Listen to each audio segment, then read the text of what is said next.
सूरे से आगे आखिए दरगाह पावें साची माणो। सूरे से आगे आखिए दरगाह पावें साची माणो। परम सत्कारयोग सतगुरु श्री गुरु ग्रंथ साहिब महाराज जी की पावन हजूरी दे अंदर गुरु बख्शिश दे सदका हाजरियां भरदी हुई गुरु प्यार वाली गुरु सवारी साध संगत जीओ, सतगुरु जी की अपार रहमत बख्शिश साढ़े सारिਆਂ ਦੇ ਉੱਤੇ ਹੋਈ है। आप जी ने पावन बाणी दे कीर्तन सुने हैं। साहिबजादा बाबा अजीत सिंह जी, बाबा जुझार सिंह जी और चमकौर साहब जी दे समूह शहीद सिंघां दी याद नूं समर्पित अज दा इह पावन दिहाड़ा असीं मना रहे हैं। कल तो असीं इतिहास दे नाल सांझ पाउण दी कोशिश कीती है। अज उसे ही लड़ी नूं अगे तोड़न दी कोशिश करांगे। गुरु गोबिंद सिंह महाराज जी ने जदों आनंदपुर साहिब दी आखिरी लड़ाई दे दौरान आनंदपुर छड्डिया है, उस हाल तो असीं विचार नूं समझना है। सतगुरु किरपा करन विचार की आरंभता तो पहला मन बिरतियां एकाग्र करते हुए असीस बख्शो जी। वाहिगुरु जी का खालसा, वाहिगुरु जी की फतेह। कल दे जो साढ़े दीवान सन उन्हां दे विच असीं ये गल समझी सी भी आनंदपुर है की है, ते आनंदपुर नूं इन्नी वार घेरे क्यों पए ने। हालांकि उस नगर नूं वसे हुए नूं बहुता समा नहीं सी होया। गुरु गोबिंद सिंह महाराज जी की कुल उम्र जिहड़ी है वो 42 साल है, ते सतगुरु जी के जन्म तो लगभग 1 साल पहला ये नगर वसिया है। ते इस नगर के उत्ते लगभग 9 तो 10 लड़ाइयां जिहड़ियां ने वो गुरु गोबिंद सिंह महाराज जी ने वड्डियां छोटियां इस नगर दे विच कीतियां ने आनंदपुर साहिब दे विच।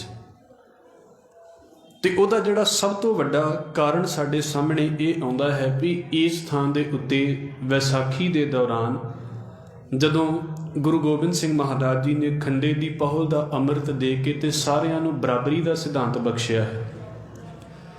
ते जिहड़े जात पात दे हामी भरन वाले लोग ने, जिन्होंने जात पात वधिया लगती है, जिन्होंने जात पात दे करके कुछ हक मिले हुए ने, जां दूसरियां नूं जिहड़े नीवा मनते ने, उन्होंने इस गल की बड़ी इस गल की चिंता सी भी ये लोग कल नूं साडे सामने आके खड़े हो जाणगे। फिर इस तो इलावा मुगल सेना जिहड़ी है उन्होंने पता लगता पिया है भी ये कल नूं साडे लई मुश्किल खड़ी करनगे। इस करके कई बार आनंदपुर साहिब के उत्ते हमले होंदे ने, जिन्हां दे विचों जदों 1699 की विसाखी तो बाद वाले जिहड़े हमले ने उन्हां दा असीं जिक्र कीता ते लगभग पहलियां 3 लड़ाइयां का जिक्र असीं कल कीता है। ये जिहड़ी चौथी लड़ाई है आनंदपुर साहिब की आखिरी लड़ाई, इस तो असीं विचार नूं समझना है ते किस तरह गुरु गोबिंद सिंह सच्चे पातशाह जी आनंदपुर छड्ड के ते चमकौर साहिब दे अंदर पहुँचते ने। दातार किरपा करन जिन्ना भी साडे कोल समा होवेगा असीं इहदे नाल जुड़न की कोशिश करांगे। औरंगजेब दा अपना जिहड़ा समा है, खास करके जदों आनंदपुर साहिब नूं घेरा पिया होया है, इहदा समा ज़्यादा साउथ दे विच निकलिया है क्योंकि उधर बहुत बगावत हुई सी। पर इधर भी इनू डर सी भी जिस तरह उधर बगावत हो रही है, किते इधर नॉर्थ वाले पासे भी उत्तर वाले पासे भी बगावत होनी शुरू हो गई तो साडे लई खतरा हो सकता है। इस करके इत्थों दे जड़ा सब तो नेड़े दा हाकम है वजीर खान, जिन्हों असीं सूबा सरहंद कह के पढ़ते हैं, एक कंजपुरे का रहन वाला सी। ਜਿੰਨੀਆਂ ਵੀ ਖਬਰਾਂ ਜੋ ਅਨੰਦਪੁਰ ਸਾਹਿਬ ਦੇ ਵਿੱਚ ਹੁੰਦਾ ਹੈ ਜਾਂ ਪਹਾੜੀ ਰਾਜੇ ਜਿੰਨੀਆਂ ਵੀ ਸ਼ਿਕਾਇਤਾਂ ਕਰਦੇ ਨੇ, ਇਹ ਸਾਰੀਆਂ ਅਖਬਾਰਾਂ ਦੇ ਰੂਪ ਦੇ ਵਿੱਚ ਇਹ ਖਬਰਾਂ ਉਹਦੇ ਕੋਲ, ਔਰੰਗਜ਼ੇਬ ਦੇ ਕੋਲ ਦੱਖਣ ਦੇ ਵਿੱਚ ਪਹੁੰਚਦੀਆਂ ਨੇ। ਫਿਰ ਉਹ ਅੱਗੋਂ ਜਵਾਬ ਦਿੰਦਾ ਹੈ ਜਾਂ ਸਲਾਹ ਦਿੰਦਾ ਹੈ ਵੀ ਹੁਣ ਇਸ ਤਰੀਕੇ ਦੇ ਨਾਲ ਤੁਸੀਂ ਇਸ ਮਸਲੇ ਨੂੰ ਨਜਿੱਠਣਾ ਹੈ, ਇਸ ਤਰੀਕੇ ਦੇ ਨਾਲ ਇਸ ਮਸਲੇ ਨੂੰ ਹੈਂਡਲ ਕਰਨਾ ਹੈ।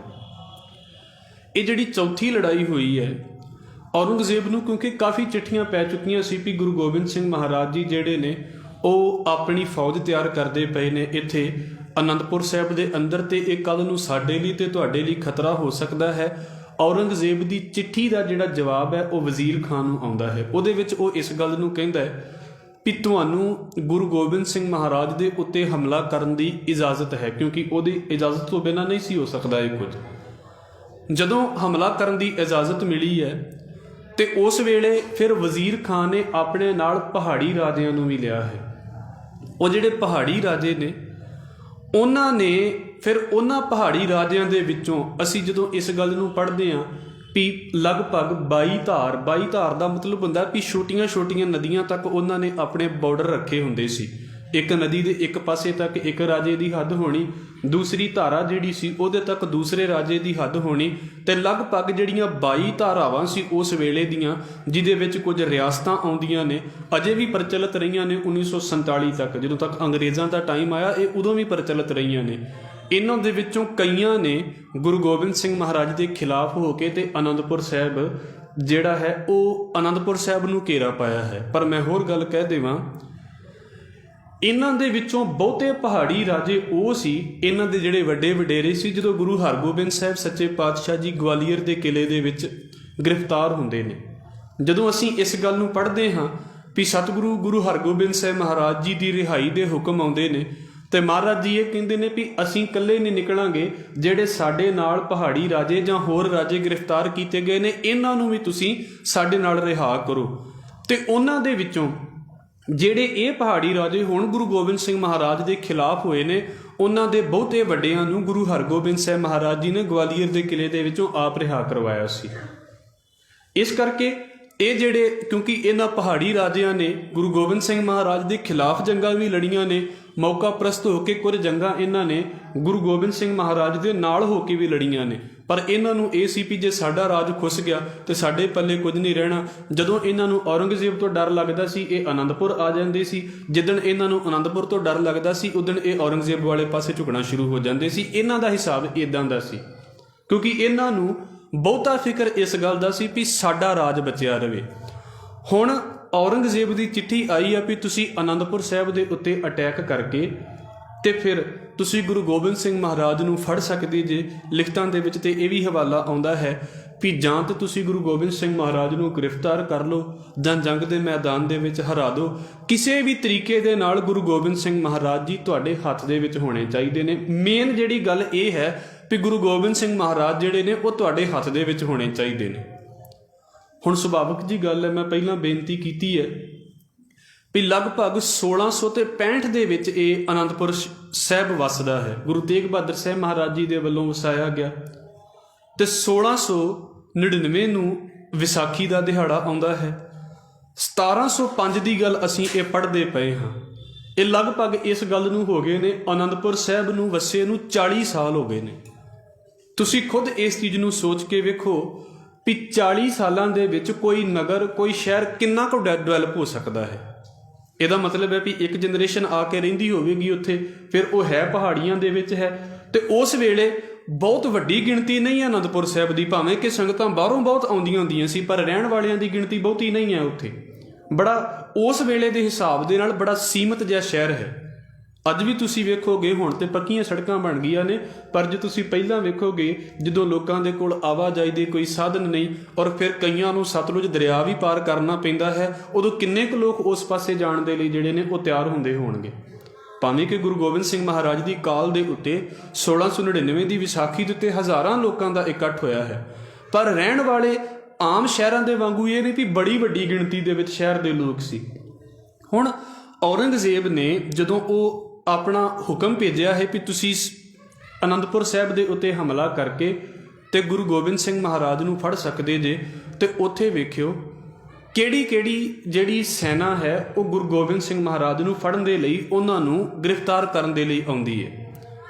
ਸਭ ਤੋਂ ਪਹਿਲਾਂ ਜਦੋਂ ਅਸੀਂ ਪੜ੍ਹਦੇ ਹਾਂ ਤੇ ਸਾਡੇ ਸਾਹਮਣੇ ਆਉਂਦਾ ਹੈ, ਕਿਉਂਕਿ ਉਦੋਂ ਸੂਬੇ ਹੁੰਦੇ ਨੇ, ਜਿੱਦਾਂ ਸਟੇਟਸ ਹੁੰਦੀਆਂ ਨੇ ਅੱਜ ਦੀਆਂ, ਉਸ ਵੇਲੇ ਦੇ ਸੂਬੇ ਨੇ। ਸਭ ਤੋਂ ਪਹਿਲਾਂ ਸੂਬਾ ਸਰਹੰਦ, ਉਹਦੇ ਨਾਲ ਉਹਦੀ ਸੈਨਾ ਆਉਂਦੀ ਹੈ, ਕਿਉਂਕਿ ਕੋਈ ਵੀ ਰਾਜਾ ਇਕੱਲਾ ਕਦੀ ਨਹੀਂ ਆਉਂਦਾ, ਉਹਦੇ ਨਾਲ ਉਹਦੀ ਸੈਨਾ ਆਉਂਦੀ ਹੈ। ਫਿਰ ਦਿੱਲੀ ਸਰਕਾਰ ਦੀ ਫੌਜ ਜਿਹੜੀ ਜਾਂਦੀ ਹੈ। ਇਸ ਤੋਂ ਇਲਾਵਾ ਜੰਮੂ ਦੀ ਫੌਜ, ਮੁਲਤਾਨ ਦੀ ਫੌਜ, ਇਹ ਸਾਰੇ ਇਕੱਠੇ ਹੋ ਕੇ ਤੇ ਇੱਕ ਪਾਸੇ ਤੋਂ ਇਹਨਾਂ ਨੇ ਆਪਣੇ ਨਾਲ ਕੀ ਕੀਤਾ ਵੀ ਜਿਹਾਦ ਹੁੰਦਾ ਹੈ, ਜਿਹਦੇ ਵਿੱਚ ਕੁਝ ਮੁਸਲਮਾਨਾਂ ਨੂੰ ਆਪਣੇ ਨਾਲ ਰਲਾ ਲਿਆ ਜਾਂਦਾ ਵੀ ਜੋ ਲੁੱਟਮਾਰ ਦਾ ਮਾਲ ਹੋਵੇਗਾ, ਧਰਮ ਦੇ ਨਾਂ ਦੇ ਉੱਤੇ ਲੜਾਈ ਹੋਣੀ ਹੈ, ਜੋ ਮਿਲੇਗਾ ਉਹ ਤੁਹਾਨੂੰ ਉਹਦੇ ਵਿੱਚੋਂ ਕੁਝ ਵੰਡਿਆ ਜਾਵੇਗਾ। ਕੁਝ ਲੁਟੇਰੇ ਆ ਕੇ ਇਕੱਠੇ ਹੋ ਗਏ ਤੇ ਕਈਆਂ ਨੂੰ ਧਰਮ ਦੇ ਨਾਂ ਦੇ ਉੱਤੇ ਇਕੱਠਾ ਕਰ ਲਿਆ ਵੀ ਇਸਲਾਮ ਨੂੰ ਖਤਰਾ ਹੈ। ਔਰ ਇਸ ਕਰਕੇ ਫਿਰ ਇਹ ਗੱਲ ਵਾਪਰਦੀ ਹੈ, ਹਜ਼ਾਰਾਂ ਦੀ ਗਿਣਤੀ ਦੇ ਵਿੱਚ ਇਹ ਜਿਹੜੀ ਸੈਨਾ ਹੈ ਇਹ ਅਨੰਦਪੁਰ ਨੂੰ ਘੇਰਾ ਪਾ ਲੈਂਦੀ ਹੈ। ਦੂਸਰੇ ਪਾਸੇ ਜਿਹੜੇ ਪਹਾੜੀ ਰਾਜੇ ਨੇ, ਉਹਨਾਂ ਦੇ ਵਿੱਚੋਂ ਕਈ ਪਹਾੜੀ ਰਾਜਿਆਂ ਨੇ, ਕੁਝ ਮੈਂ ਕੱਲ ਵੀ ਬੇਨਤੀ ਕੀਤੀ ਸੀ ਵੀ ਕਈ ਗੁਰੂ ਗੋਬਿੰਦ ਸਿੰਘ ਮਹਾਰਾਜ ਦੇ ਪੱਖ ਵਾਲੇ ਵੀ ਨੇ, ਪਰ ਉਹਨਾਂ ਦੇ ਵਿੱਚੋਂ ਬਹੁਤੇ ਜਿਹੜੇ ਨੇ ਉਹ ਗੁਰੂ ਗੋਬਿੰਦ ਸਿੰਘ ਮਹਾਰਾਜ ਦੇ ਖਿਲਾਫ ਨੇ। ਇਹਨਾਂ ਦੇ ਵਿੱਚ ਸਭ ਤੋਂ ਉੱਤੇ ਸੀ ਰਾਜਾ ਅਜਮੇਰ ਚੰਦ, ਇਹਦਾ ਪਿਤਾ ਭੀਮ ਚੰਦ ਸੀ। ਸਭ ਤੋਂ ਜ਼ਿਆਦਾ ਗੁਰੂ ਗੋਬਿੰਦ ਸਿੰਘ ਮਹਾਰਾਜ ਦੇ ਵਿਰੋਧ ਦੇ ਵਿੱਚ ਇਹ ਜ਼ਿਆਦਾ ਭੁਗਤਿਆ ਹੈ, ਸਭ ਤੋਂ ਵੱਧ। ਇਹਨਾਂ ਨੂੰ ਵਜ਼ੀਰ ਖਾਨ ਨੇ ਲਿਖ ਕੇ ਭੇਜਿਆ ਵੀ ਅਨੰਦਪੁਰ ਸਾਹਿਬ ਦੇ ਉੱਤੇ ਅਸੀਂ ਇਕੱਠੇ ਹੋ ਕੇ ਹਮਲਾ ਕਰਾਂਗੇ। ਇਹਨਾਂ ਨੇ ਅਨੰਦਪੁਰ ਸਾਹਿਬ ਦੇ ਉੱਤੇ ਹਮਲਾ ਕੀਤਾ ਔਰ ਇਸ ਪਾਸੇ ਤੋਂ ਹਮਲਾ ਕੀਤਾ ਹੈ ਕਿ ਇੱਕ ਪਾਸੇ ਜਿਹੜਾ ਚੜ੍ਹਦਾ ਪਾਸਾ ਹੁੰਦਾ ਹੈ ਤੇ ਲਹਿੰਦਾ ਪਾਸਾ ਹੁੰਦਾ ਸੂਰਜ ਦਾ, ਦੋਵਾਂ ਪਾਸਿਆਂ ਤੋਂ ਫੌਜ ਆ ਕੇ ਤੇ ਇਹਨਾਂ ਨੇ ਅਨੰਦਪੁਰ ਸਾਹਿਬ ਨੂੰ ਘੇਰਾ ਪਾ ਲਿਆ ਹੈ। ਔਰ ਸਭ ਤੋਂ ਵੱਡੀ ਗੱਲ ਇਹ ਹੈ, ਇਹਨਾਂ ਨੂੰ ਲੱਗਦਾ ਸੀ ਵੀ ਸਾਡੀ ਗਿਣਤੀ ਜ਼ਿਆਦਾ ਹੈ ਤੇ ਅੰਦਰ ਰਹਿਣ ਵਾਲਿਆਂ ਦੀ ਗਿਣਤੀ ਬਹੁਤੀ ਨਹੀਂ ਹੈ, ਇਸ ਕਰਕੇ ਅਸੀਂ ਬਹੁਤ ਜਲਦੀ ਇਹਨਾਂ ਨੂੰ ਜਿੱਤ ਜਾਣਾ ਹੈ। ਪਰ ਸੁਭਾਵਿਕ ਜੀ ਗੱਲ ਹੈ ਕਿ ਅਨੰਦਪੁਰ ਸਾਹਿਬ ਦੇ ਜਿਹੜੇ ਕਿਲੇ ਸੀ, ਉਹ ਹੋਲਗੜ੍ਹ ਦਾ ਕਿਲਾ ਹੈ, ਲੋਹਗੜ੍ਹ ਦਾ ਕਿਲਾ ਹੈ, ਆਨੰਦਗੜ੍ਹ ਦਾ ਕਿਲਾ ਹੈ, ਫਤਿਹਗੜ੍ਹ ਦਾ ਕਿਲਾ ਹੈ। ਇਹਨਾਂ ਸਾਰਿਆਂ ਦੇ ਉੱਤੇ ਗੁਰੂ ਗੋਬਿੰਦ ਸਿੰਘ ਮਹਾਰਾਜ ਜੀ ਨੇ ਪਹਿਲਾਂ ਹੀ ਤਿਆਰੀ ਕਰ ਲਈ ਸੀ। ਜਦੋਂ ਸਤਿਗੁਰੂ ਨੂੰ ਇਸ ਗੱਲ ਦਾ ਪਤਾ ਲੱਗਾ ਵੀ ਅਨੰਦਪੁਰ ਸਾਹਿਬ ਦੇ ਉੱਤੇ ਹਮਲਾ ਹੋ ਸਕਦਾ ਹੈ, ਮਹਾਰਾਜ ਨੇ ਜਿਹੜੇ ਸਿੱਖ ਪਿੰਡਾਂ ਦੇ ਵਿੱਚ ਸੇਵਾ ਕਰਦੇ ਪਏ ਸੀ, ਆਪਣੇ ਘਰ-ਬਾਰ ਦਾ ਕੰਮ ਕਰਦੇ ਪਏ ਸੀ, ਇਹਨਾਂ ਸਾਰਿਆਂ ਨੂੰ ਅਨੰਦਪੁਰ ਬੁਲਾਇਆ। ਫਿਰ ਵੀ ਮੰਨਿਆ ਜਾਂਦਾ ਕਿ ਲਗਭਗ 10,000 ਦੀ ਗਿਣਤੀ ਸੀ ਜਿਹੜੀ ਅਨੰਦਪੁਰ ਸਾਹਿਬ ਸਿੱਖਾਂ ਦੀ ਉਸ ਵੇਲੇ ਹੋ ਚੁੱਕੀ ਹੈ। ਪਰ ਕੋਈ ਵੀ ਆਪਣੇ ਨਾਲ ਇੰਨੀ ਜ਼ਿਆਦਾ ਤਿਆਰੀ ਦੇ ਵਿੱਚ ਨਹੀਂ ਸੀ ਆਇਆ ਵੀ ਹਾਂ ਇਹ ਜਿਹੜਾ ਮੁਕਾਬਲਾ ਹੈ ਇਹ 6 ਮਹੀਨੇ ਚੱਲੇਗਾ, 7 ਮਹੀਨੇ ਚੱਲੇਗਾ। ਜਿੰਨਾ ਕੋਈ ਆਪਣੇ ਨਾਲ ਉਸ ਵੇਲੇ ਸਮਾਨ ਲਿਆ ਸਕਦਾ ਸੀ ਜਾਂ ਜਿੰਨਾ ਅਨੰਦਪੁਰ ਸਾਹਿਬ ਦੇ ਅੰਦਰ ਸਟੋਰ ਕੀਤਾ ਜਾ ਸਕਦਾ ਸੀ, ਉਹ ਜਿੰਨਾ ਸਟੋਰ ਸੀ ਉਹ ਓਨਾ ਹੀ ਰਿਹਾ ਹੈ। ਕੋਈ ਵੱਡੀ ਇਸ ਤਿਆਰੀ ਦੇ ਵਿੱਚ ਨਹੀਂ ਸੀ ਵੀ ਇੰਨਾ ਲੰਮਾ ਮੁਕਾਬਲਾ ਚੱਲ ਸਕਦਾ ਹੈ। ਫਿਰ ਵੀ 10,000 ਦੀ ਗਿਣਤੀ ਦੇ ਵਿੱਚ ਜਿਹੜੇ ਸਿੱਖ ਨੇ ਉਹ ਇਕੱਠੇ ਹੁੰਦੇ ਨੇ ਅਨੰਦਪੁਰ ਸਾਹਿਬ ਦੇ ਅੰਦਰ, ਕਿਉਂਕਿ ਅਨੰਦਪੁਰ ਜਿਹੜੇ ਕਿਲੇ ਬਣੇ ਨੇ ਉਹ ਪਹਾੜੀਆਂ ਦੇ ਉੱਤੇ ਨੇ ਤੇ ਜਿਹੜੀ ਜੰਗ ਦੀ ਨੀਤੀ ਹੁੰਦੀ ਹੈ ਉਹਦੇ ਵਿੱਚ ਜਿਹੜੀ ਸੈਨਾ ਥੱਲੇ ਹੁੰਦੀ ਹੈ ਪਹਾੜੀ ਦੇ, ਉਹਦੇ ਲਈ ਹਮੇਸ਼ਾ ਮੁਸ਼ਕਿਲ ਇਹ ਹੁੰਦੀ ਹੈ ਵੀ ਉਹਨੂੰ ਵਾਰ ਉੱਤੇ ਜਾ ਕੇ ਕਰਨਾ ਪੈਂਦਾ ਹੈ ਤੇ ਉਤਲਿਆਂ ਨੂੰ ਨਿਸ਼ਾਨਾ ਲਾਉਣਾ ਸੌਖਾ ਹੋ ਜਾਂਦਾ ਹੈ। ਸਿੱਖਾਂ ਦੀ ਇਹ ਜਿਹੜੀ ਅਨੰਦਪੁਰ ਸਾਹਿਬ ਦੀ ਕਿਲਾਬੰਦੀ ਹੈ ਉਹ ਇਸ ਤਰੀਕੇ ਦੀ ਹੈ ਵੀ ਜਿਹੜੀ ਸੈਨਾ ਇਹ ਸੋਚਦੀ ਵੀ ਅਸੀਂ ਜਲਦੀ ਜਾ ਕੇ ਅਨੰਦਪੁਰ ਨੂੰ ਜਿੱਤ ਲੈਣਾ ਹੈ, ਜਦੋਂ ਇਹਨਾਂ ਦੇ ਉੱਤੇ ਅਟੈਕ ਹੋਇਆ ਹੈ ਤੇ ਇਹਦੇ ਕਰਕੇ ਇਹਨਾਂ ਨੂੰ, ਇਸ ਫੌਜ ਨੂੰ ਬੜਾ ਵੱਡਾ ਨੁਕਸਾਨ ਉਠਾਉਣਾ ਪਿਆ ਹੈ, ਕਿਉਂਕਿ ਇਹਨਾਂ ਦੇ ਕੋਲ ਕਿਲਾ ਨਹੀਂ ਸੀ, ਕੋਈ ਪੱਕਾ ਰਹਿਣ ਦਾ ਟਿਕਾਣਾ ਨਹੀਂ ਸੀ। ਦੂਸਰੇ ਪਾਸੇ ਜਿਹੜੇ ਖਾਲਸਾ ਫੌਜ ਸੀ ਉਹ ਕਿਲਿਆਂ ਦੇ ਵਿੱਚ ਰਹਿ ਕੇ ਤੇ ਹਮਲਾ ਕਰਦੀ ਹੈ। ਅਜੇ ਤਾਂ ਕੋਈ ਕਿਸੇ ਗੱਲ ਦੀ ਤੋਟ ਵੀ ਨਹੀਂ ਸੀ, ਤੰਗੀ ਵੀ ਨਹੀਂ ਸੀ। ਹੁਣ ਇਹਨਾਂ ਨੇ ਇਸ ਗੱਲ ਨੂੰ ਸੋਚਿਆ ਹੈ ਵੀ ਜੇ ਇੱਦਾਂ ਹੀ ਅਸੀਂ ਜਾ ਕੇ ਲੜਦੇ ਰਹੇ ਤੇ ਫਿਰ ਤਾਂ ਸਾਡੀ ਸੈਨਾ ਇੱਕ ਨਾ ਇੱਕ ਦਿਨ ਖਤਮ ਹੋ ਜਾਵੇਗੀ, ਅੰਦਰ ਵਾਲੇ ਇੱਦਾਂ ਤੇ ਜਿੱਤੇ ਨਹੀਂ ਜਾਣੇ। ਅਸੀਂ ਮੈਥਡ ਚੇਂਜ ਕਰਦੇ ਹਾਂ ਵੀ ਅਨੰਦਪੁਰ ਸਾਹਿਬ ਨੂੰ ਘੇਰਾ ਪਾ ਲੈਂਦੇ ਹਾਂ। ਮੈਂ ਕੱਲ ਵੀ ਬੇਨਤੀ ਕੀਤੀ ਸੀ, ਅਸੀਂ ਇਸ ਗੱਲ ਨੂੰ ਜਦੋਂ ਬੋਲਦੇ ਹਾਂ ਤੇ ਬੜੀ ਜਲਦੀ ਕਹਿ ਦਿੰਦੇ ਹਾਂ ਵੀ 6 ਮਹੀਨੇ ਘੇਰਾ ਪਿਆ ਰਿਹਾ, ਪਰ ਸੋਚ ਕੇ ਵੇਖੀਏ ਨਾ ਇੱਕ ਇੱਕ ਦਿਨ ਕਿੱਡਾ ਔਖਾ ਨਿਕਲਦਾ ਹੈ ਔਰ ਸਿਚੁਏਸ਼ਨ ਕਿੱਦਾਂ ਬਦਲਦੀ ਹੈ। ਕਿਉਂਕਿ ਮੈਂ ਸ਼ਾਇਦ ਕੱਲ ਬੇਨਤੀ ਕੀਤੀ ਸੀ ਵੀ ਮਈ ਦੇ ਵਿੱਚ ਇਹ ਘੇਰਾ ਪੈਂਦਾ ਹੈ, ਮਈ 1705। ਕਈ ਇਤਿਹਾਸਕਾਰਾਂ ਨੇ 1704 ਦੀ ਗੱਲ ਲਿਖੀ ਹੈ, ਪਰ ਮਈ ਮਹੀਨੇ ਤੇ ਲਗਭਗ ਸੇਮ ਹੀ ਰਹਿੰਦਾ ਹੈ ਸਾਡੇ, ਦਸੰਬਰ ਤੇ ਸੇਮ ਹੀ ਰਹਿੰਦਾ ਹੈ। ਸਨ ਭਾਵੇਂ 4 ਹੋਵੇ ਤੇ ਭਾਵੇਂ 5 ਹੋਵੇ, ਇਹ ਖੋਜ ਦਾ ਵਿਸ਼ਾ ਹੈ। ਪੁਰਾਤਨ ਜਿਹੜੇ ਇਤਿਹਾਸਕਾਰ ਸੀ ਉਹ ਜ਼ਿਆਦਾ 1704 ਦੀ ਗੱਲ ਕਰਦੇ ਸੀ, ਭੱਟ ਵਹੀਆਂ ਵਾਲੇ ਜਾਂ ਗੁਰੂ ਕੀਆਂ ਸਾਖੀਆਂ ਦੇ ਹਵਾਲੇ ਦੇ ਨਾਲ ਇਹ ਜਿਹੜਾ ਸਮਾਂ ਹੈ ਇਹ 1705 ਦਾ ਉਹਨਾਂ ਦੇ ਵਿੱਚ ਜ਼ਿਕਰ ਆਉਂਦਾ ਹੈ। ਪਰ ਅਸੀਂ ਜਿਹੜੀ ਗੱਲ ਕਹਿਣੀ ਹੈ ਕਿ ਮਈ, ਜੂਨ, ਜੁਲਾਈ ਜਿਹੜਾ ਹੈ ਇਹ ਭਰ ਗਰਮੀ ਦੇ ਮਹੀਨੇ ਹੁੰਦੇ ਨੇ ਸਾਡੇ ਇੱਧਰ। ਫਿਰ ਅੱਗੇ ਅਗਸਤ, ਸਤੰਬਰ ਦੇ ਵਿੱਚ ਬਾਰਿਸ਼ਾਂ ਆਉਣ ਲੱਗ ਪੈਂਦੀਆਂ ਨੇ ਔਰ ਅਕਤੂਬਰ ਨਵੰਬਰ ਤੇ ਦਸੰਬਰ ਵੇਖੋ ਜਿਹੜਾ ਹੈ ਉਹ ਲਗਭਗ ਅਕਤੂਬਰ ਤੋਂ ਸਰਦੀ ਸ਼ੁਰੂ ਹੁੰਦੀ ਹੈ ਤੇ ਇਹਨਾਂ ਦਿਨਾਂ ਵਾਲੇ ਇਹ ਹਾਲਾਤ ਆ ਜਾਂਦੇ ਨੇ। ਗਰਮੀਆਂ ਤੋਂ ਕੋਈ ਚੀਜ਼ ਸ਼ੁਰੂ ਹੋਈ ਹੋਵੇ, ਵਿੱਚ ਬਰਸਾਤਾਂ ਵੀ ਆ ਜਾਂਦੀਆਂ ਨੇ, ਵਿੱਚ ਇੱਕਦਮ ਸਰਦੀ ਵੀ ਆ ਜਾਂਦੀ ਹੈ ਤੇ ਜਿਹੜੇ ਬਾਹਰੋਂ ਹਮਲਾ ਕਰਨ ਦੇ ਲਈ ਆਏ ਸੀ ਉਹਨਾਂ ਦੀ ਵੀ ਹਾਲਤ ਕਿਹੜੀ ਸੌਖੀ ਹੋਵੇਗੀ। ਔਰ ਹਵਾਲੇ ਇੱਥੋਂ ਤੱਕ ਆਉਂਦੇ ਨੇ ਕਿ ਬਹੁਤੇ ਤੇ ਤਰਲੇ ਮਾਰਦੇ ਸੀ ਵੀ ਕਿਸੇ ਨਾ ਕਿਸੇ ਤਰੀਕੇ ਨਾਲ ਆਹ ਗੱਲ ਮੁੱਕੇ ਤੇ ਕਿਤੇ ਸਾਡੀ ਜਾਨ ਛੁੱਟ ਜਾਵੇ, ਕਿੱਥੇ ਆ ਕੇ ਅਸੀਂ ਫਸ ਗਏ ਹਾਂ। ਉਹਨਾਂ ਨੇ ਸੋਚਿਆ ਵੀ ਇਹਨੂੰ ਅਸੀਂ ਬਾਹਰੋਂ ਘੇਰਨ ਦੀ ਕੋਸ਼ਿਸ਼ ਕਰੀਏ ਤਾਂ ਕਿ ਬਾਹਰੋਂ ਕੋਈ ਰਸਦ ਜਿਹੜੀ ਹੈ ਉਹ ਅੰਦਰ ਨਾ ਜਾਵੇ। ਔਰ ਜਦੋਂ ਕੁਝ ਸਮਾਂ ਲਗਭਗ ਮਹੀਨਾ 2 ਮਹੀਨੇ ਇਹ ਘੇਰਾ ਪਿਆ ਰਿਹਾ ਇੱਦਾਂ, ਤੇ ਫਿਰ ਜਦੋਂ ਅੰਦਰ ਰਾਸ਼ਨ ਦੀ ਅਨਾਜ ਦੀ ਕਿੱਲਤ ਆਉਣ ਲੱਗੀ ਤੇ ਅੰਦਰ ਵਾਲੇ ਸਿੱਖ ਜਿਹੜੇ ਸੀ ਉਹਨਾਂ ਨੇ ਕੀ ਕੀਤਾ ਵੀ ਸੈਨਾ ਦੇ ਉੱਤੇ ਆ ਕੇ ਕਿਤੇ ਹਮਲਾ ਕਰਨਾ ਜਾਂ ਵੱਖਰੀਆਂ ਥਾਵਾਂ ਦੇ ਉੱਤੇ ਕੁਝ ਸਿੰਘਾਂ ਨੇ ਟੋਲੇ ਬਣਾ ਕੇ ਬਾਹਰ ਨਿਕਲਣਾ ਤੇ ਬਾਹਰੋਂ ਅਨਾਜ ਲੈ ਕੇ ਤੇ ਵਾਪਸ ਕਿਲੇ ਦੇ ਅੰਦਰ ਵੜ ਜਾਣਾ। ਜਦੋਂ ਉਹਨਾਂ ਨੂੰ ਪਤਾ ਲੱਗਾ ਵੀ ਅਜੇ ਵੀ ਇਹ ਅਨਾਜ ਲੈ ਜਾਂਦੇ ਨੇ, ਉਹਨਾਂ ਨੇ ਹੋਰ ਉਸ ਘੇਰੇ ਨੂੰ ਤੰਗ ਕਰ ਦਿੱਤਾ ਹੈ। ਲਗਭਗ ਨਾ ਤਾਂ ਕੋਈ ਬਾਹਰ ਦੀ ਸੈਨਾ ਦਾ ਬੰਦਾ ਆਨੰਦਪੁਰ ਦੇ ਅੰਦਰ ਜਾ ਸਕਦਾ ਹੈ, ਨਾ ਆਨੰਦਪੁਰ ਤੋਂ ਕੋਈ ਬੰਦਾ ਬਾਹਰ ਨਿਕਲ ਸਕਦਾ ਹੈ, ਤੇ ਫਿਰ ਕੋਈ ਅਨਾਜ ਲੈ ਕੇ ਕੋਈ ਰਾਸ਼ਨ ਲੈ ਕੇ ਨਹੀਂ ਜਾ ਸਕਦਾ। ਇੰਨੇ ਤਰੀਕੇ ਦੇ ਨਾਲ ਆਨੰਦਪੁਰ ਸਾਹਿਬ ਨੂੰ ਘੇਰਾ ਪਿਆ ਹੋਇਆ ਹੈ। ਔਰ ਵੇਖੋ, ਜਦੋਂ ਅਸੀਂ ਜੰਗ ਦੇ ਵਿੱਚ ਘਿਰੇ ਹੋਈਏ ਨਾ ਤੇ ਇੱਕ ਤੇ ਸਾਹਮਣੇ ਦੁਸ਼ਮਣ ਹੁੰਦਾ ਹੈ, ਉਦੋਂ ਸਾਡੇ ਕੋਲ ਸਾਧਨ ਘੱਟ ਹੋਣ ਫਿਰ ਆਪਣੇ ਆਪ ਦੇ ਉੱਤੇ ਗੁੱਸਾ ਆਉਣਾ ਸ਼ੁਰੂ ਹੋ ਜਾਂਦਾ ਹੈ। ਇੱਥੋਂ ਫਿਰ ਪਤਾ ਲੱਗਦਾ ਵੀ ਬੰਦੇ ਦੇ ਅੰਦਰ ਸਬਰ ਕਿੰਨਾ ਹੈ। ਉੱਥੇ ਗੁਰੂ ਗੋਬਿੰਦ ਸਿੰਘ ਮਹਾਰਾਜ ਜੀ ਕਮਾਂਡ ਦੇਣ ਵਾਲੇ ਨੇ। ਲਗਭਗ ਜਦੋਂ ਭੁੱਖ ਦੇ ਨਾਲ ਲਗਾਤਾਰ ਕਦੀ ਫਿਰ ਇੱਦਾਂ ਦੇ ਹਾਲਤ ਵੀ ਆ ਗਈ ਵੀ ਇੱਕ ਦਿਨ ਆਨੰਦਪੁਰ ਸਾਹਿਬ ਦੇ ਵਿੱਚੋਂ ਅਨਾਜ ਜਿਹੜਾ ਹੈ ਉਹ ਖਾਣ ਦੇ ਲਈ ਬਹੁਤਾ ਨਹੀਂ ਰਿਹਾ, ਲੰਗਰ ਮਸਤਾਨੇ ਹੋਣੇ ਸ਼ੁਰੂ ਹੋ ਗਏ। ਫਿਰ ਇੱਥੋਂ ਸੋਚ ਕੇ ਵੇਖਿਓ ਮੈਂ, ਕਿਉਂਕਿ ਇਹ ਚੀਜ਼ਾਂ ਇੱਕ ਤਾਂ ਹੁੰਦਾ ਵੀ ਇਤਿਹਾਸ ਨੂੰ ਬੋਲ ਜਾਣਾ ਤੇ ਗੱਲ ਖਤਮ ਹੋ ਜਾਣੀ, ਇੱਕ ਹੁੰਦਾ ਵੀ ਉਹਨੂੰ ਜੀ ਕੇ ਵੇਖਣਾ ਵੀ ਘਰ ਦੇ ਵਿੱਚ ਪ੍ਰਸ਼ਾਦਾ ਨਾ ਹੋਵੇ ਤੇ ਉਦੋਂ ਦਿਨ ਕਿੱਦਾਂ ਨਿਕਲਦਾ ਹੈ। ਹੋਵੇ ਨਹੀਂ ਖਾ ਰਹੇ ਉਦੋਂ ਵੀ ਅਸੀਂ ਕਦੀ ਨਹੀਂ ਸੋਚ ਪਾਉਂਦੇ, ਪਰ ਹੈ ਹੀ ਨਹੀਂ ਹੈ, ਖਤਮ ਹੀ ਹੋ ਗਿਆ ਹੈ। ਤੇ ਫਿਰ ਵੇਖੋ ਬੰਦਾ ਮਜਬੂਰੀ ਦੇ ਵਿੱਚ ਕਿਹੜੀਆਂ ਗੱਲਾਂ ਨਹੀਂ ਮੰਨਣ ਨੂੰ ਤਿਆਰ ਹੋ ਜਾਂਦਾ। ਉਹਦੇ ਵਿੱਚ ਫਿਰ ਇਹਨਾਂ ਨੇ ਜੋ ਸਾਨੂੰ ਇਤਿਹਾਸ ਦੇ ਵਿੱਚੋਂ ਜ਼ਿਕਰ ਮਿਲਦਾ ਹੈ ਵੀ ਦਰਖਤਾਂ ਦੀਆਂ ਜਿਹੜੀਆਂ ਛਿੱਲੜਾਂ ਨੇ ਉਹਨਾਂ ਨੂੰ ਪੀ ਕੇ ਪੀਤਾ। ਉਹ ਵੀ ਆਪਣੇ ਡਾਈਟ ਦੇ ਵਿੱਚ, ਪ੍ਰਸ਼ਾਦੇ ਦੇ ਵਿੱਚ, ਖਾਣੇ ਦੇ ਰੂਪ ਦੇ ਵਿੱਚ ਉਹਨਾਂ ਨੇ ਖਾਧਾ ਹੈ। ਇਹ ਮਜਬੂਰੀ ਦੇ ਵਿੱਚ ਸਾਰਾ ਕੁਝ ਕੀਤਾ ਗਿਆ ਹੈ। ਜਿਹੜੇ ਉੱਥੇ ਘੋੜੇ ਸਨ ਜਾਂ ਹਾਥੀ ਸਨ ਉਹ ਵੀ ਭੁੱਖ ਦੇ ਕਰਕੇ ਚੜ੍ਹਾਈ ਕਰਨੇ ਸ਼ੁਰੂ ਹੋ ਗਏ ਨੇ। ਕਿਉਂਕਿ ਮੈਂ ਫਿਰ ਕਹਿ ਦੇਵਾਂ, ਭੁੱਖ ਤੇ 2 ਦਿਨ ਦੀ ਹੋਵੇ ਤਾਂ ਸਾਡੇ ਕੋਲੋਂ ਬਰਦਾਸ਼ਤ ਨਹੀਂ ਹੁੰਦੀ। ਜੇ 2 ਮਹੀਨੇ ਦਾ ਅਨਾਜ ਆਨੰਦਪੁਰ ਪਿਆ ਵੀ ਹੋਵੇਗਾ ਤੇ ਜਿਹੜੇ ਬਾਕੀ 4 ਮਹੀਨੇ ਨਿਕਲੇ ਨੇ ਉਹਨਾਂ ਦੇ ਵਿੱਚੋਂ ਇੱਕ ਦਿਨ ਕਿੱਦਾਂ ਨਿਕਲਦਾ ਹੋਵੇਗਾ, ਕਦੀ ਇਸ ਚੀਜ਼ ਨੂੰ ਸੋਚ ਕੇ ਵੇਖੀਏ। ਅਨਾਜ ਖਤਮ ਹੋ ਗਿਆ। ਅੰਦਰ ਵਾਲੇ ਸਿੱਖ ਜਿਹੜੇ ਸੀ, ਕਈਆਂ ਨੂੰ ਅਨਾਜ ਦੀ ਕਮੀ ਦੇ ਕਰਕੇ ਹੀ, ਰੋਟੀ ਦੀ ਕਮੀ ਦੇ ਕਰਕੇ ਕਈਆਂ ਨੂੰ ਬਿਮਾਰੀਆਂ ਲੱਗਣੀਆਂ ਸ਼ੁਰੂ ਹੋ ਗਈਆਂ, ਕਮਜ਼ੋਰੀ ਆ ਗਈ ਸਰੀਰਾਂ ਦੇ ਅੰਦਰ। ਫਿਰ ਤੇ ਕਿਸੇ ਵੇਲੇ ਤੇ ਇਦਾਂ ਦੇ ਹਾਲਤ ਵੀ ਹੋ ਗਏ ਵੀ ਜੇ ਕਿਤੇ ਥੋੜ੍ਹੇ ਬਹੁਤੇ ਚਣੇ ਜਿਹੜੇ ਸੀ ਉਹ ਲੰਗਰ ਦੇ ਵਿੱਚ ਉਬਾਲੇ ਜਾਣੇ ਤੇ ਬਸ ਉਹੀ ਕਈਆਂ ਨੂੰ ਜਿੰਨਾ ਹਿੱਸਾ ਆਉਣਾ ਉਹਨਾਂ ਨੇ ਖਾ ਕੇ ਤੇ ਬਸ ਅਗਲੇ ਦਿਨ ਦੇ ਲਈ ਤਿਆਰ ਹੋ ਜਾਣਾ ਜ਼ਿੰਦਗੀ ਦੇ ਵਿੱਚ। ਤੇ ਫਿਰ ਇਹ ਜਦੋਂ ਕਰਦਿਆਂ ਨੂੰ ਲਗਭਗ 6 ਮਹੀਨੇ ਦਾ ਸਮਾਂ ਹੋ ਗਿਆ ਤੇ ਉਹਨਾਂ ਨੂੰ ਅਜੇ ਵੀ ਲੱਗਦਾ ਸੀ ਵੀ ਆਨੰਦਪੁਰ ਸਾਹਿਬ ਸ਼ਾਇਦ ਸਾਡੇ ਕੋਲੋਂ ਜਿੱਤਿਆ ਨਹੀਂ ਜਾਵੇਗਾ। ਇਹਨਾਂ ਨੇ ਇੱਕ ਚਾਲ ਖੇਡੀ ਹੈ। ਗੁਰੂ ਗੋਬਿੰਦ ਸਿੰਘ ਮਹਾਰਾਜ ਜੀ ਨੂੰ ਇੱਕ ਚਿੱਠੀ ਭੇਜੀ ਗਈ ਹੈ।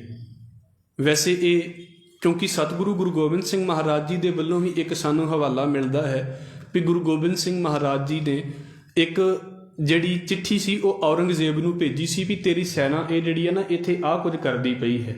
ਜੋ ਅਨੰਦਪੁਰ ਸਾਹਿਬ ਦਾ ਹਾਲ ਸੀ ਮਹਾਰਾਜ ਨੇ ਲਿਖ ਕੇ ਭੇਜਿਆ ਹੈ ਤੇ ਉਹਦਾ ਜਵਾਬ ਫਿਰ ਔਰੰਗਜ਼ੇਬ ਦੇ ਵੱਲੋਂ ਆਇਆ ਸੀ ਵੀ ਤੁਸੀਂ ਇੱਥੋਂ ਨਿਕਲ ਕੇ ਤੇ ਕਾਂਗੜ ਦੇ ਇਲਾਕੇ ਦੇ ਵਿੱਚ ਸਾਡੇ ਨਾਲ ਮੁਲਾਕਾਤ ਕਰ ਸਕਦੇ ਜੇ, ਇੱਥੋਂ ਤੁਹਾਨੂੰ ਕੋਈ ਕੁਝ ਵੀ ਨਹੀਂ ਕਵੇਗਾ। ਔਰੰਗਜ਼ੇਬ ਦਾ ਇਹ ਹਵਾਲਾ ਸਤਿਗੁਰੂ ਗੁਰੂ ਗੋਬਿੰਦ ਸਿੰਘ ਮਹਾਰਾਜ ਨੇ ਜ਼ਫਰਨਾਮੇ ਦੇ ਵਿੱਚ ਇਸ ਗੱਲ ਨੂੰ ਬੋਲਿਆ ਹੋਇਆ ਹੈ। ਪਰ ਫਿਰ ਇਸ ਤੋਂ ਇਲਾਵਾ ਜਿਹੜੀ ਅਸੀਂ ਇੱਕ ਕੱਲ੍ਹ ਗੱਲ ਪੜ੍ਹੀ ਸੀ ਵੀ ਗਊ ਦੀ ਕਸਮ ਖਾ ਕੇ ਤੇ ਆ ਕੇ ਤੇ ਗੁਰੂ ਗੋਬਿੰਦ ਸਿੰਘ ਮਹਾਰਾਜ ਨੂੰ ਕਹਿੰਦੇ ਨੇ ਵੀ ਸੱਚੇ ਪਾਤਸ਼ਾਹ ਤੁਸੀਂ ਇੱਕ ਵਾਰ ਆਨੰਦਪੁਰ ਛੱਡ ਜਾਓ, ਸ਼ਾਹੀ ਵਜੂਦ ਦੇ ਲਈ ਤੇ ਸਾਡੀ ਲੋਕਾਂ 'ਚ ਇੱਜ਼ਤ ਰਹਿ ਜਾਵੇ ਵੀ 6 ਮਹੀਨੇ ਹੋ ਗਏ ਨੇ ਆਨੰਦਪੁਰ ਨੂੰ ਘੇਰਾ ਪਾਏ ਹੋਏ ਨੂੰ ਤੇ ਇਹਨਾਂ ਦਾ ਕੁਝ ਬਣਦਾ ਨਹੀਂ ਪਿਆ। ਆਪਣੇ ਆਪ ਨੂੰ ਇੱਕ ਟਾਈਮ ਦੀ ਬੜੀ ਵੱਡੀ ਇਹ ਸਲਤਨਤ ਅਖਵਾਉਣ ਵਾਲੀ ਇਹ ਜਿਹੜੀ ਹੈ ਇਹ ਬਾਦਸ਼ਾਹ ਦੀ ਸੈਨਾ ਹੈ, ਬੜੀ ਵੱਡੀ ਮੁਗਲ ਸਲਤਨਤ ਹੈ, ਪਰ 6 ਮਹੀਨੇ ਹੋ ਗਏ ਨੇ ਅਜੇ ਤੱਕ ਇਹਨਾਂ ਦੇ ਕੋਲੋਂ ਘੇਰਾ ਨਹੀਂ ਪਿਆ। ਜਿਹਨੂੰ ਇਹ ਸੋਚਦੇ ਸੀ ਵੀ ਅਸੀਂ ਝਾਟੀ ਜਾ ਕੇ ਜਿੱਤ ਲੈਣਾ ਹੈ, ਅਜੇ ਤੱਕ ਇਹਨਾਂ ਦੇ ਕੋਲੋਂ ਆਨੰਦਪੁਰ ਨਹੀਂ ਜਿੱਤਿਆ ਗਿਆ। ਇਸ ਕਰਕੇ ਅਸੀਂ ਚਾਹੁੰਦੇ ਹਾਂ ਵੀ ਤੁਸੀਂ ਆਨੰਦਪੁਰ ਛੱਡ ਦਿਓ। ਗੁਰੂ ਗੋਬਿੰਦ ਸਿੰਘ ਮਹਾਰਾਜ ਜੀ ਦੇ ਨਾਲ, ਕਿਉਂਕਿ ਸਿੱਧੀ ਇੱਕ ਗੱਲ ਹੈ ਵੀ ਕਿਸੇ ਇੱਕ ਦਾ ਸਬਰ ਤੇ ਬੜਾ ਉੱਚਾ ਹੋ ਸਕਦਾ ਹੈ, ਪਰ ਸਾਰਿਆਂ ਦਾ ਸਬਰ ਇੱਕੋ ਜਿਹਾ ਨਹੀਂ ਹੁੰਦਾ। ਜ਼ਰੂਰੀ ਨਹੀਂ ਵੀ ਅਸੀਂ ਇਹ ਕਹੀਏ ਵੀ ਹਾਂ ਜਿਸ ਸਟੇਟ ਆਫ ਮਾਈਂਡ ਦੇ ਉੱਤੇ ਗੁਰੂ ਗੋਬਿੰਦ ਸਿੰਘ ਮਹਾਰਾਜ ਜਾਂ ਉਹਨਾਂ ਦੇ ਨਾਲ ਰਹਿਣ ਵਾਲੇ ਪੰਜ ਪਿਆਰੇ ਜੀਂਦੇ ਨੇ ਸਾਰਿਆਂ ਦਾ ਇੱਦਾਂ ਦਾ ਹੀ ਹੋਵੇ। ਉੱਥੇ ਕੀ ਹੁੰਦਾ ਹੈ ਵੀ ਜਦੋਂ ਗੁਰੂ ਗੋਬਿੰਦ ਸਿੰਘ ਮਹਾਰਾਜ ਦੇ ਕੋਲ ਚਿੱਠੀ ਪਹੁੰਚਦੀ ਹੈ ਵੀ ਤੁਸੀਂ ਅਨੰਦਪੁਰ ਛੱਡ ਦਿਓ, ਤੁਹਾਨੂੰ ਕੁਝ ਨਹੀਂ ਕਿਹਾ ਜਾਵੇਗਾ, ਤੇ ਉੱਥੇ ਸਤਿਗੁਰੂ ਜੀ ਦੇ ਨਾਲ ਮੀਟਿੰਗ ਹੁੰਦੀ ਹੈ। ਜਿਹੜੇ ਮੁਖੀ ਸਿੱਖ ਨੇ ਉਹ ਸਾਰੇ, ਉਹਨਾਂ ਦੇ ਵਿੱਚੋਂ ਕਈ ਇਹ ਕਹਿੰਦੇ ਨੇ ਵੀ ਮਹਾਰਾਜ ਜੀ ਉਹ ਕਹਿ ਰਹੇ ਨੇ, ਵੇਖੋ ਵੀ ਕੁਰਾਨ ਦੀ ਕਸਮ ਵੀ ਖਾ ਰਹੇ, ਈਵਨ ਕਿ ਗੀਤਾ ਦੀ ਕਸਮ ਵੀ ਖਾ ਰਹੇ ਨੇ ਹਿੰਦੂ। ਸਿੱਧੀ ਜੀ ਗੱਲ ਹੈ ਵੀ ਧਾਰਮਿਕ ਬੰਦੇ ਨੂੰ ਤੁਸੀਂ ਰੱਬ ਦਾ ਵਾਸਤਾ ਪਾਓਗੇ। ਮੈਂ ਤੇ ਇਸ ਗੱਲ ਨੂੰ ਇੱਦਾਂ ਕਹਿੰਦਾ ਹੁੰਦਾ ਹਾਂ ਵੀ ਕਈ ਕਹਿਣਗੇ, ਚਲੋ ਅਸੀਂ ਅੱਗੇ ਜਾ ਕੇ ਉਹਨੂੰ ਵਿਚਾਰਾਂਗੇ, ਕਿ ਜੇ ਇਹ ਧਾਰਮਿਕ ਆਪਣੇ ਗ੍ਰੰਥਾਂ ਦੀ ਕਸਮ ਖਾ ਰਹੇ ਨੇ ਤੇ ਇਹਨਾਂ ਦੀਆਂ ਗੱਲਾਂ ਦੇ ਉੱਤੇ ਯਕੀਨ ਕਰ ਲੈਣਾ ਚਾਹੀਦਾ ਹੈ। ਤੇ ਮਹਾਰਾਜ ਕਹਿੰਦੇ ਨੇ ਵੀ ਅਸਲ ਦੇ ਵਿੱਚ ਭਾਈ ਇਹਨਾਂ ਦੀ ਕੋਈ ਚਾਲ ਹੈ, ਤੁਹਾਨੂੰ ਸਮਝਣਾ ਚਾਹੀਦਾ ਹੈ, ਸਬਰ ਕਰਕੇ ਬੈਠੋ, ਕੁਝ ਨਹੀਂ ਹੋਵੇਗਾ ਤੁਹਾਨੂੰ। ਪਰ ਜਿਹੜੇ ਬਾਹਰ ਵਾਲੇ ਤੇ ਕਾਲੇ ਪਏ ਹੋਏ ਸੀ, ਅੰਦਰ ਵਾਲੇ ਵੀ ਕਈ ਕਾਲੇ ਪੈ ਗਏ ਵੀ ਨਹੀਂ ਇੱਥੇ ਹੁਣ ਲੜਾਂਗੇ ਵੀ ਕਿਹੜੀ ਚੀਜ਼ ਦੇ ਨਾਲ, ਖਾਣ ਦੇ ਲਈ ਕੋਈ ਅਨਾਜ ਨਹੀਂ, ਨਾ ਸਾਡੇ ਕੋਲ ਬਹੁਤੇ ਹੁਣ ਏਡੇ ਵਧੀਆ ਸਰੀਰ ਰਹੇ ਵੀ ਕਿੰਨਾ ਕੁ ਚਿਰ ਅਸੀਂ ਮੁਕਾਬਲਾ ਕਰ ਲਵਾਂਗੇ। ਇਸ ਕਰਕੇ ਜੇ ਉਹ ਕਹਿ ਰਹੇ ਨੇ ਤੇ ਸਾਨੂੰ ਨਿਕਲ ਜਾਣਾ ਚਾਹੀਦਾ। ਉੱਥੇ ਕਹਿੰਦੇ ਨੇ ਵੀ ਸਤਿਗੁਰੂ ਗੁਰੂ ਗੋਬਿੰਦ ਸਿੰਘ ਮਹਾਰਾਜ ਜੀ ਨੇ ਇਹ ਦੱਸਣ ਦੇ ਲਈ ਵੀ ਭਾਈ ਤੁਹਾਨੂੰ ਜਿਹੜਾ ਹੈ ਨਾ ਉਹ ਸਿਰਫ ਇੱਕ ਚਿੱਠੀ ਦਾ ਬਹਾਨਾ ਬਣਾਇਆ ਜਾ ਰਿਹਾ, ਵੀ ਤੁਹਾਨੂੰ ਸਿਰਫ ਗੱਲਾਂ ਬਾਤਾਂ ਲਾ ਕੇ ਤੇ ਤੁਹਾਨੂੰ ਦੂਸਰੇ ਪਾਸੇ ਤੁਹਾਡਾ ਧਿਆਨ ਕੀਤਾ ਜਾ ਰਿਹਾ ਹੈ। ਇਹਨਾਂ ਬੰਦਿਆਂ ਦੇ ਉੱਤੇ ਕਦੀ ਯਕੀਨ ਨਹੀਂ ਕਰਨਾ ਚਾਹੀਦਾ। ਔਰ ਇਹ ਵੀ ਹਵਾਲੇ ਸਾਡੇ ਕੋਲ ਆਉਂਦੇ ਨੇ ਵੀ ਗੁਰੂ ਗੋਬਿੰਦ ਸਿੰਘ ਮਹਾਰਾਜ ਜੀ ਨੂੰ ਕਹਿੰਦੇ ਸੀ ਵੀ ਮਹਾਰਾਜ ਜੀ ਇਹ ਗਾਂ ਦੀ ਕਸਮ ਖਾਂਦੇ ਨੇ, ਤੇ ਮਹਾਰਾਜ ਕਹਿੰਦੇ ਵੀ ਗਊ ਤੇ ਜਾਨਵਰ ਹੈ, ਜੇ ਉਹਦੀ ਕਸਮ ਖਾ ਵੀ ਲੈਣਗੇ ਤੇ ਕੀ ਹੋਵੇਗਾ, ਇਹਨਾਂ ਨੂੰ ਕੀ ਫਰਕ ਪਵੇਗਾ, ਕਸਮ ਖਾ ਕੇ ਮੁੱਕਰ ਗਏ, ਇਹਨਾਂ ਨੂੰ ਕੀ ਫਰਕ ਪਵੇਗਾ, ਗਾਂ ਦੇ ਉੱਤੇ ਕਸਮ ਆ ਗਈ ਤੇ ਗੱਲ ਖਤਮ ਹੋ ਗਈ। ਮਹਾਰਾਜ ਕਹਿੰਦੇ ਤੇ ਜਾਨਵਰ ਹੈ, ਜਾਨਵਰ ਦੀ ਕਸਮ ਕਾਦੀ ਖਾਦੀ ਹੋਈ। ਪਰ ਫਿਰ ਵੀ ਸਤਿਗੁਰੂ ਨੇ ਇਹਨਾਂ ਦਾ ਪਰਤਾਵਾ ਲੈਣ ਦੀ ਖਾਤਰ ਵੀ ਇਹ ਬੰਦੇ ਲਿਖਦੇ ਕੁਝ ਹੋਰ ਨੇ ਤੇ ਕਰਦੇ ਕੁਝ ਹੋਰ ਨੇ, ਇਹਨਾਂ ਦੇ ਮੂੰਹ ਦੇ ਉੱਤੇ ਕੁਝ ਹੋਰ ਹੁੰਦਾ ਪਰ ਦਿਲ ਦੇ ਅੰਦਰ ਇਹਨਾਂ ਦੇ ਕੁਝ ਹੋਰ ਹੁੰਦਾ। ਆਨੰਦਪੁਰ ਸਾਹਿਬ ਦੇ ਅੰਦਰੋਂ ਕੁਝ ਗੱਡੇ ਜਿਹੜੇ ਸੀ ਨਾ, ਉਹ ਜਿਹੜਾ ਕੋਈ ਪਸ਼ੂ ਮਰਿਆ ਪਿਆ ਸੀ ਉਹਨੂੰ ਲੱਦ ਕੇ, ਜਾਂ ਜਿਹੜੇ ਕੱਪੜੇ ਫਟੇ ਪੁਰਾਣੇ ਉੱਥੇ ਪਏ ਹੋਏ ਸੀ ਉਹਨਾਂ ਨੂੰ ਗੱਡਿਆਂ ਦੇ ਉੱਤੇ ਲੱਦ ਕੇ ਤੇ ਰਾਤ ਹਨੇਰੇ ਦੇ ਵਿੱਚ ਨਾ ਆਨੰਦਪੁਰ ਤੋਂ ਬਾਹਰ ਜਦੋਂ ਕੱਢਿਆ, ਤੇ ਜਿਹੜੀ ਸੈਨਾ ਬਾਹਰ ਪਹਿਰੇ ਦੇ ਉੱਤੇ ਸੀ ਉਹਨਾਂ ਨੇ ਸੋਚਿਆ ਵੀ ਗੁਰੂ ਗੋਬਿੰਦ ਸਿੰਘ ਮਹਾਰਾਜ ਆਨੰਦਪੁਰ ਛੱਡ ਕੇ ਜਾ ਰਹੇ ਨੇ ਤੇ ਸ਼ਾਇਦ ਕਿਤੇ ਗੱਡਿਆਂ ਦੇ ਵਿੱਚ ਖਜ਼ਾਨਾ ਲੱਦਿਆ ਹੋਵੇ। ਅਜੇ ਗੱਡੇ ਥੋੜ੍ਹੀ ਦੂਰ ਗਏ ਸੀ ਕਿਲੇ ਤੋਂ ਬਾਹਰ ਨਿਕਲ ਕੇ, ਤੇ ਇਹਨਾਂ ਨੇ ਕੀ ਕੀਤਾ, ਉਹਨਾਂ ਗੱਡਿਆਂ ਦੇ ਉੱਤੇ ਜਿਹੜਾ ਹਮਲਾ ਕਰ ਦਿੱਤਾ। ਜਦੋਂ ਵੇਖਿਆ ਵੀ ਵਿੱਚੋਂ ਤੇ ਹੱਡੀਆਂ ਨਿਕਲਦੀਆਂ ਪਈਆਂ ਨੇ, ਫਟੇ ਪੁਰਾਣੇ ਕੱਪੜੇ ਨਿਕਲਦੇ ਪਏ ਨੇ, ਤੇ ਇੱਕ ਵੱਲ ਤਾਂ ਸ਼ਰਮ ਵੀ ਆਈ ਵੀ ਅਸੀਂ ਪਹਿਲਾਂ ਤੇ ਇਹ ਕਿਹਾ ਸੀ ਵੀ ਅਸੀਂ ਤੁਹਾਨੂੰ ਕੁਝ ਕਵਾਂਗੇ ਵੀ ਨਹੀਂ, ਤੇ ਹੁਣ ਅਸੀਂ ਆਪਣੀ ਗੱਲ ਦੇ ਵਿੱਚ ਆਪ ਫਸ ਗਏ ਹਾਂ। ਸਤਿਗੁਰੂ ਗੁਰੂ ਗੋਬਿੰਦ ਸਿੰਘ ਮਹਾਰਾਜ ਨੇ ਕਿਹਾ ਸੀ ਵੀ ਸਿੰਘੋ ਬਸ ਤੁਹਾਨੂੰ ਇਹੋ ਹੀ ਵਿਖਾਉਣਾ ਸੀ ਵੀ ਇਹਨਾਂ ਦੀਆਂ ਗੱਲਾਂ ਦੇ ਉੱਤੇ ਕਦੀ ਯਕੀਨ ਨਾ ਕਰ ਲਿਓ। ਹੁਣ ਫਿਰ ਇੱਕ ਗੱਲ ਜਿਹੜੀ ਹੈ, ਕਿਉਂਕਿ ਇਹ ਚੀਜ਼ ਨੂੰ ਵੇਖਦਿਆਂ ਵੀ ਲਗਭਗ ਫਿਰ 2 ਮਹੀਨੇ ਦਾ ਸਮਾਂ ਅੱਗੇ ਨਿਕਲ ਜਾਂਦਾ ਹੈ, ਸਰਦੀ ਵਧੀ ਜਾਂਦੀ ਹੈ, ਹਰ ਦਿਨ ਤੰਗੀ ਦਾ ਆਉਂਦਾ ਹੈ, ਤੇ ਫਿਰ ਇੱਕ ਸਮਾਂ ਅੱਗੇ ਆਉਂਦਾ ਹੈ ਗੁਰੂ ਗੋਬਿੰਦ ਸਿੰਘ ਮਹਾਰਾਜ ਜੀ ਦੇ ਕੋਲ ਔਰੰਗਜ਼ੇਬ ਦੀ ਚਿੱਠੀ ਪਹੁੰਚਦੀ ਹੈ। ਔਰ ਉਹ ਚਿੱਠੀ ਜਿਹੜੀ ਆਉਂਦੀ ਹੈ ਉਹਦੇ ਹਵਾਲੇ ਸਾਡੇ ਕੋਲ ਇੱਦਾਂ ਨੇ ਵੀ ਕੁਰਾਨ ਦੇ ਨਾਲ ਉਹ ਚਿੱਠੀ ਲਿਖ ਕੇ ਆਉਂਦੀ ਹੈ, ਕੁਰਾਨ ਦੀ ਜਿਲਦ ਦੇ ਉੱਤੇ ਉਹ ਚਿੱਠੀ ਜਿਹੜੀ ਹੈ ਉਹ ਜੋੜ ਕੇ ਭੇਜੀ ਗਈ ਹੁੰਦੀ ਹੈ ਔਰੰਗਜ਼ੇਬ ਦੇ ਵੱਲੋਂ।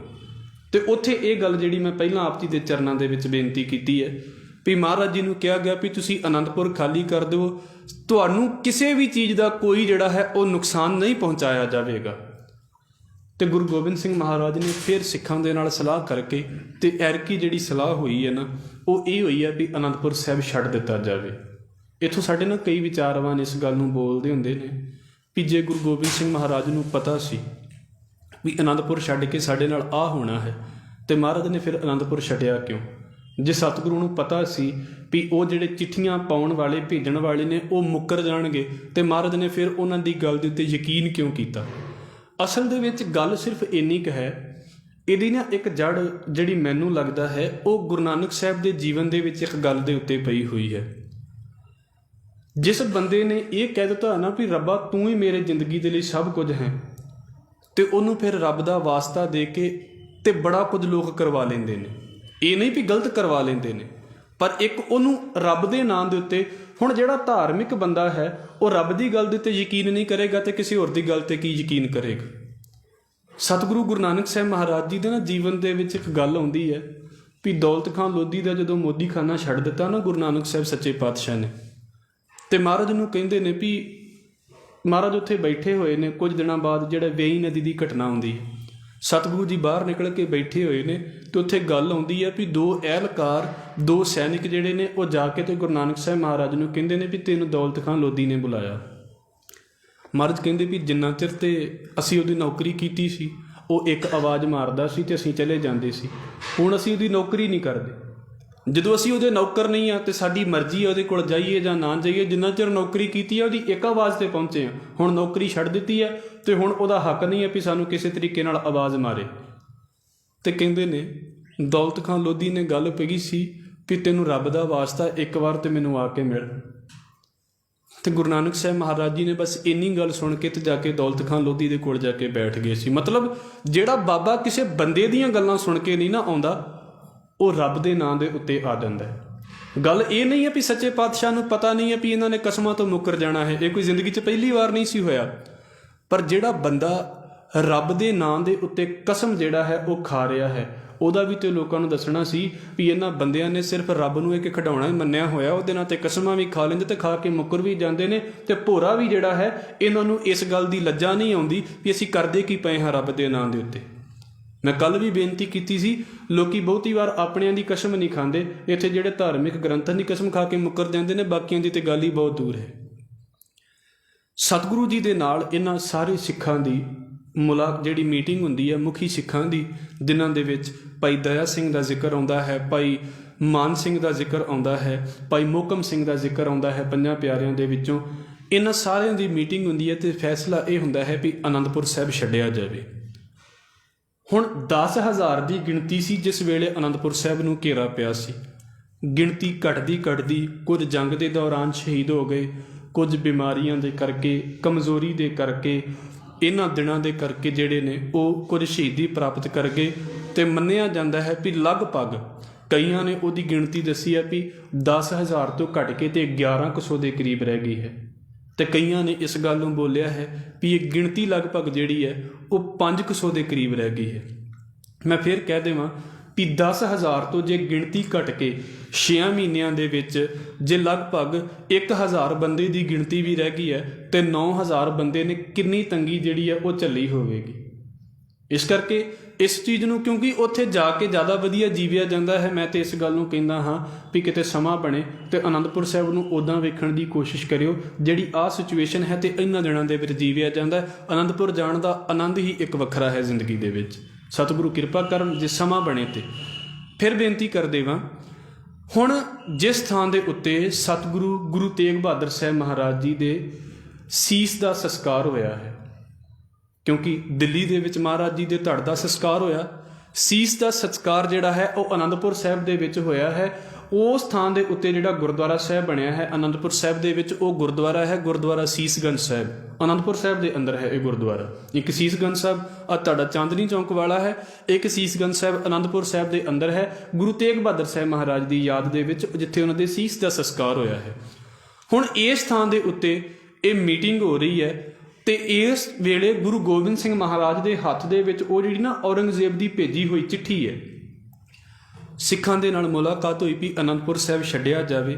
ਤੇ ਮਹਾਰਾਜ ਨੇ ਉਹ ਚਿੱਠੀ ਭਾਈ ਮੋਹਕਮ ਸਿੰਘ ਨੂੰ ਫੜਾ ਦਿੱਤੀ ਹੈ। 5 ਪਿਆਰਿਆਂ ਦੇ ਵਿੱਚੋਂ ਇੱਕ ਪਿਆਰੇ ਨੇ ਭਾਈ ਮੋਹਕਮ ਸਿੰਘ।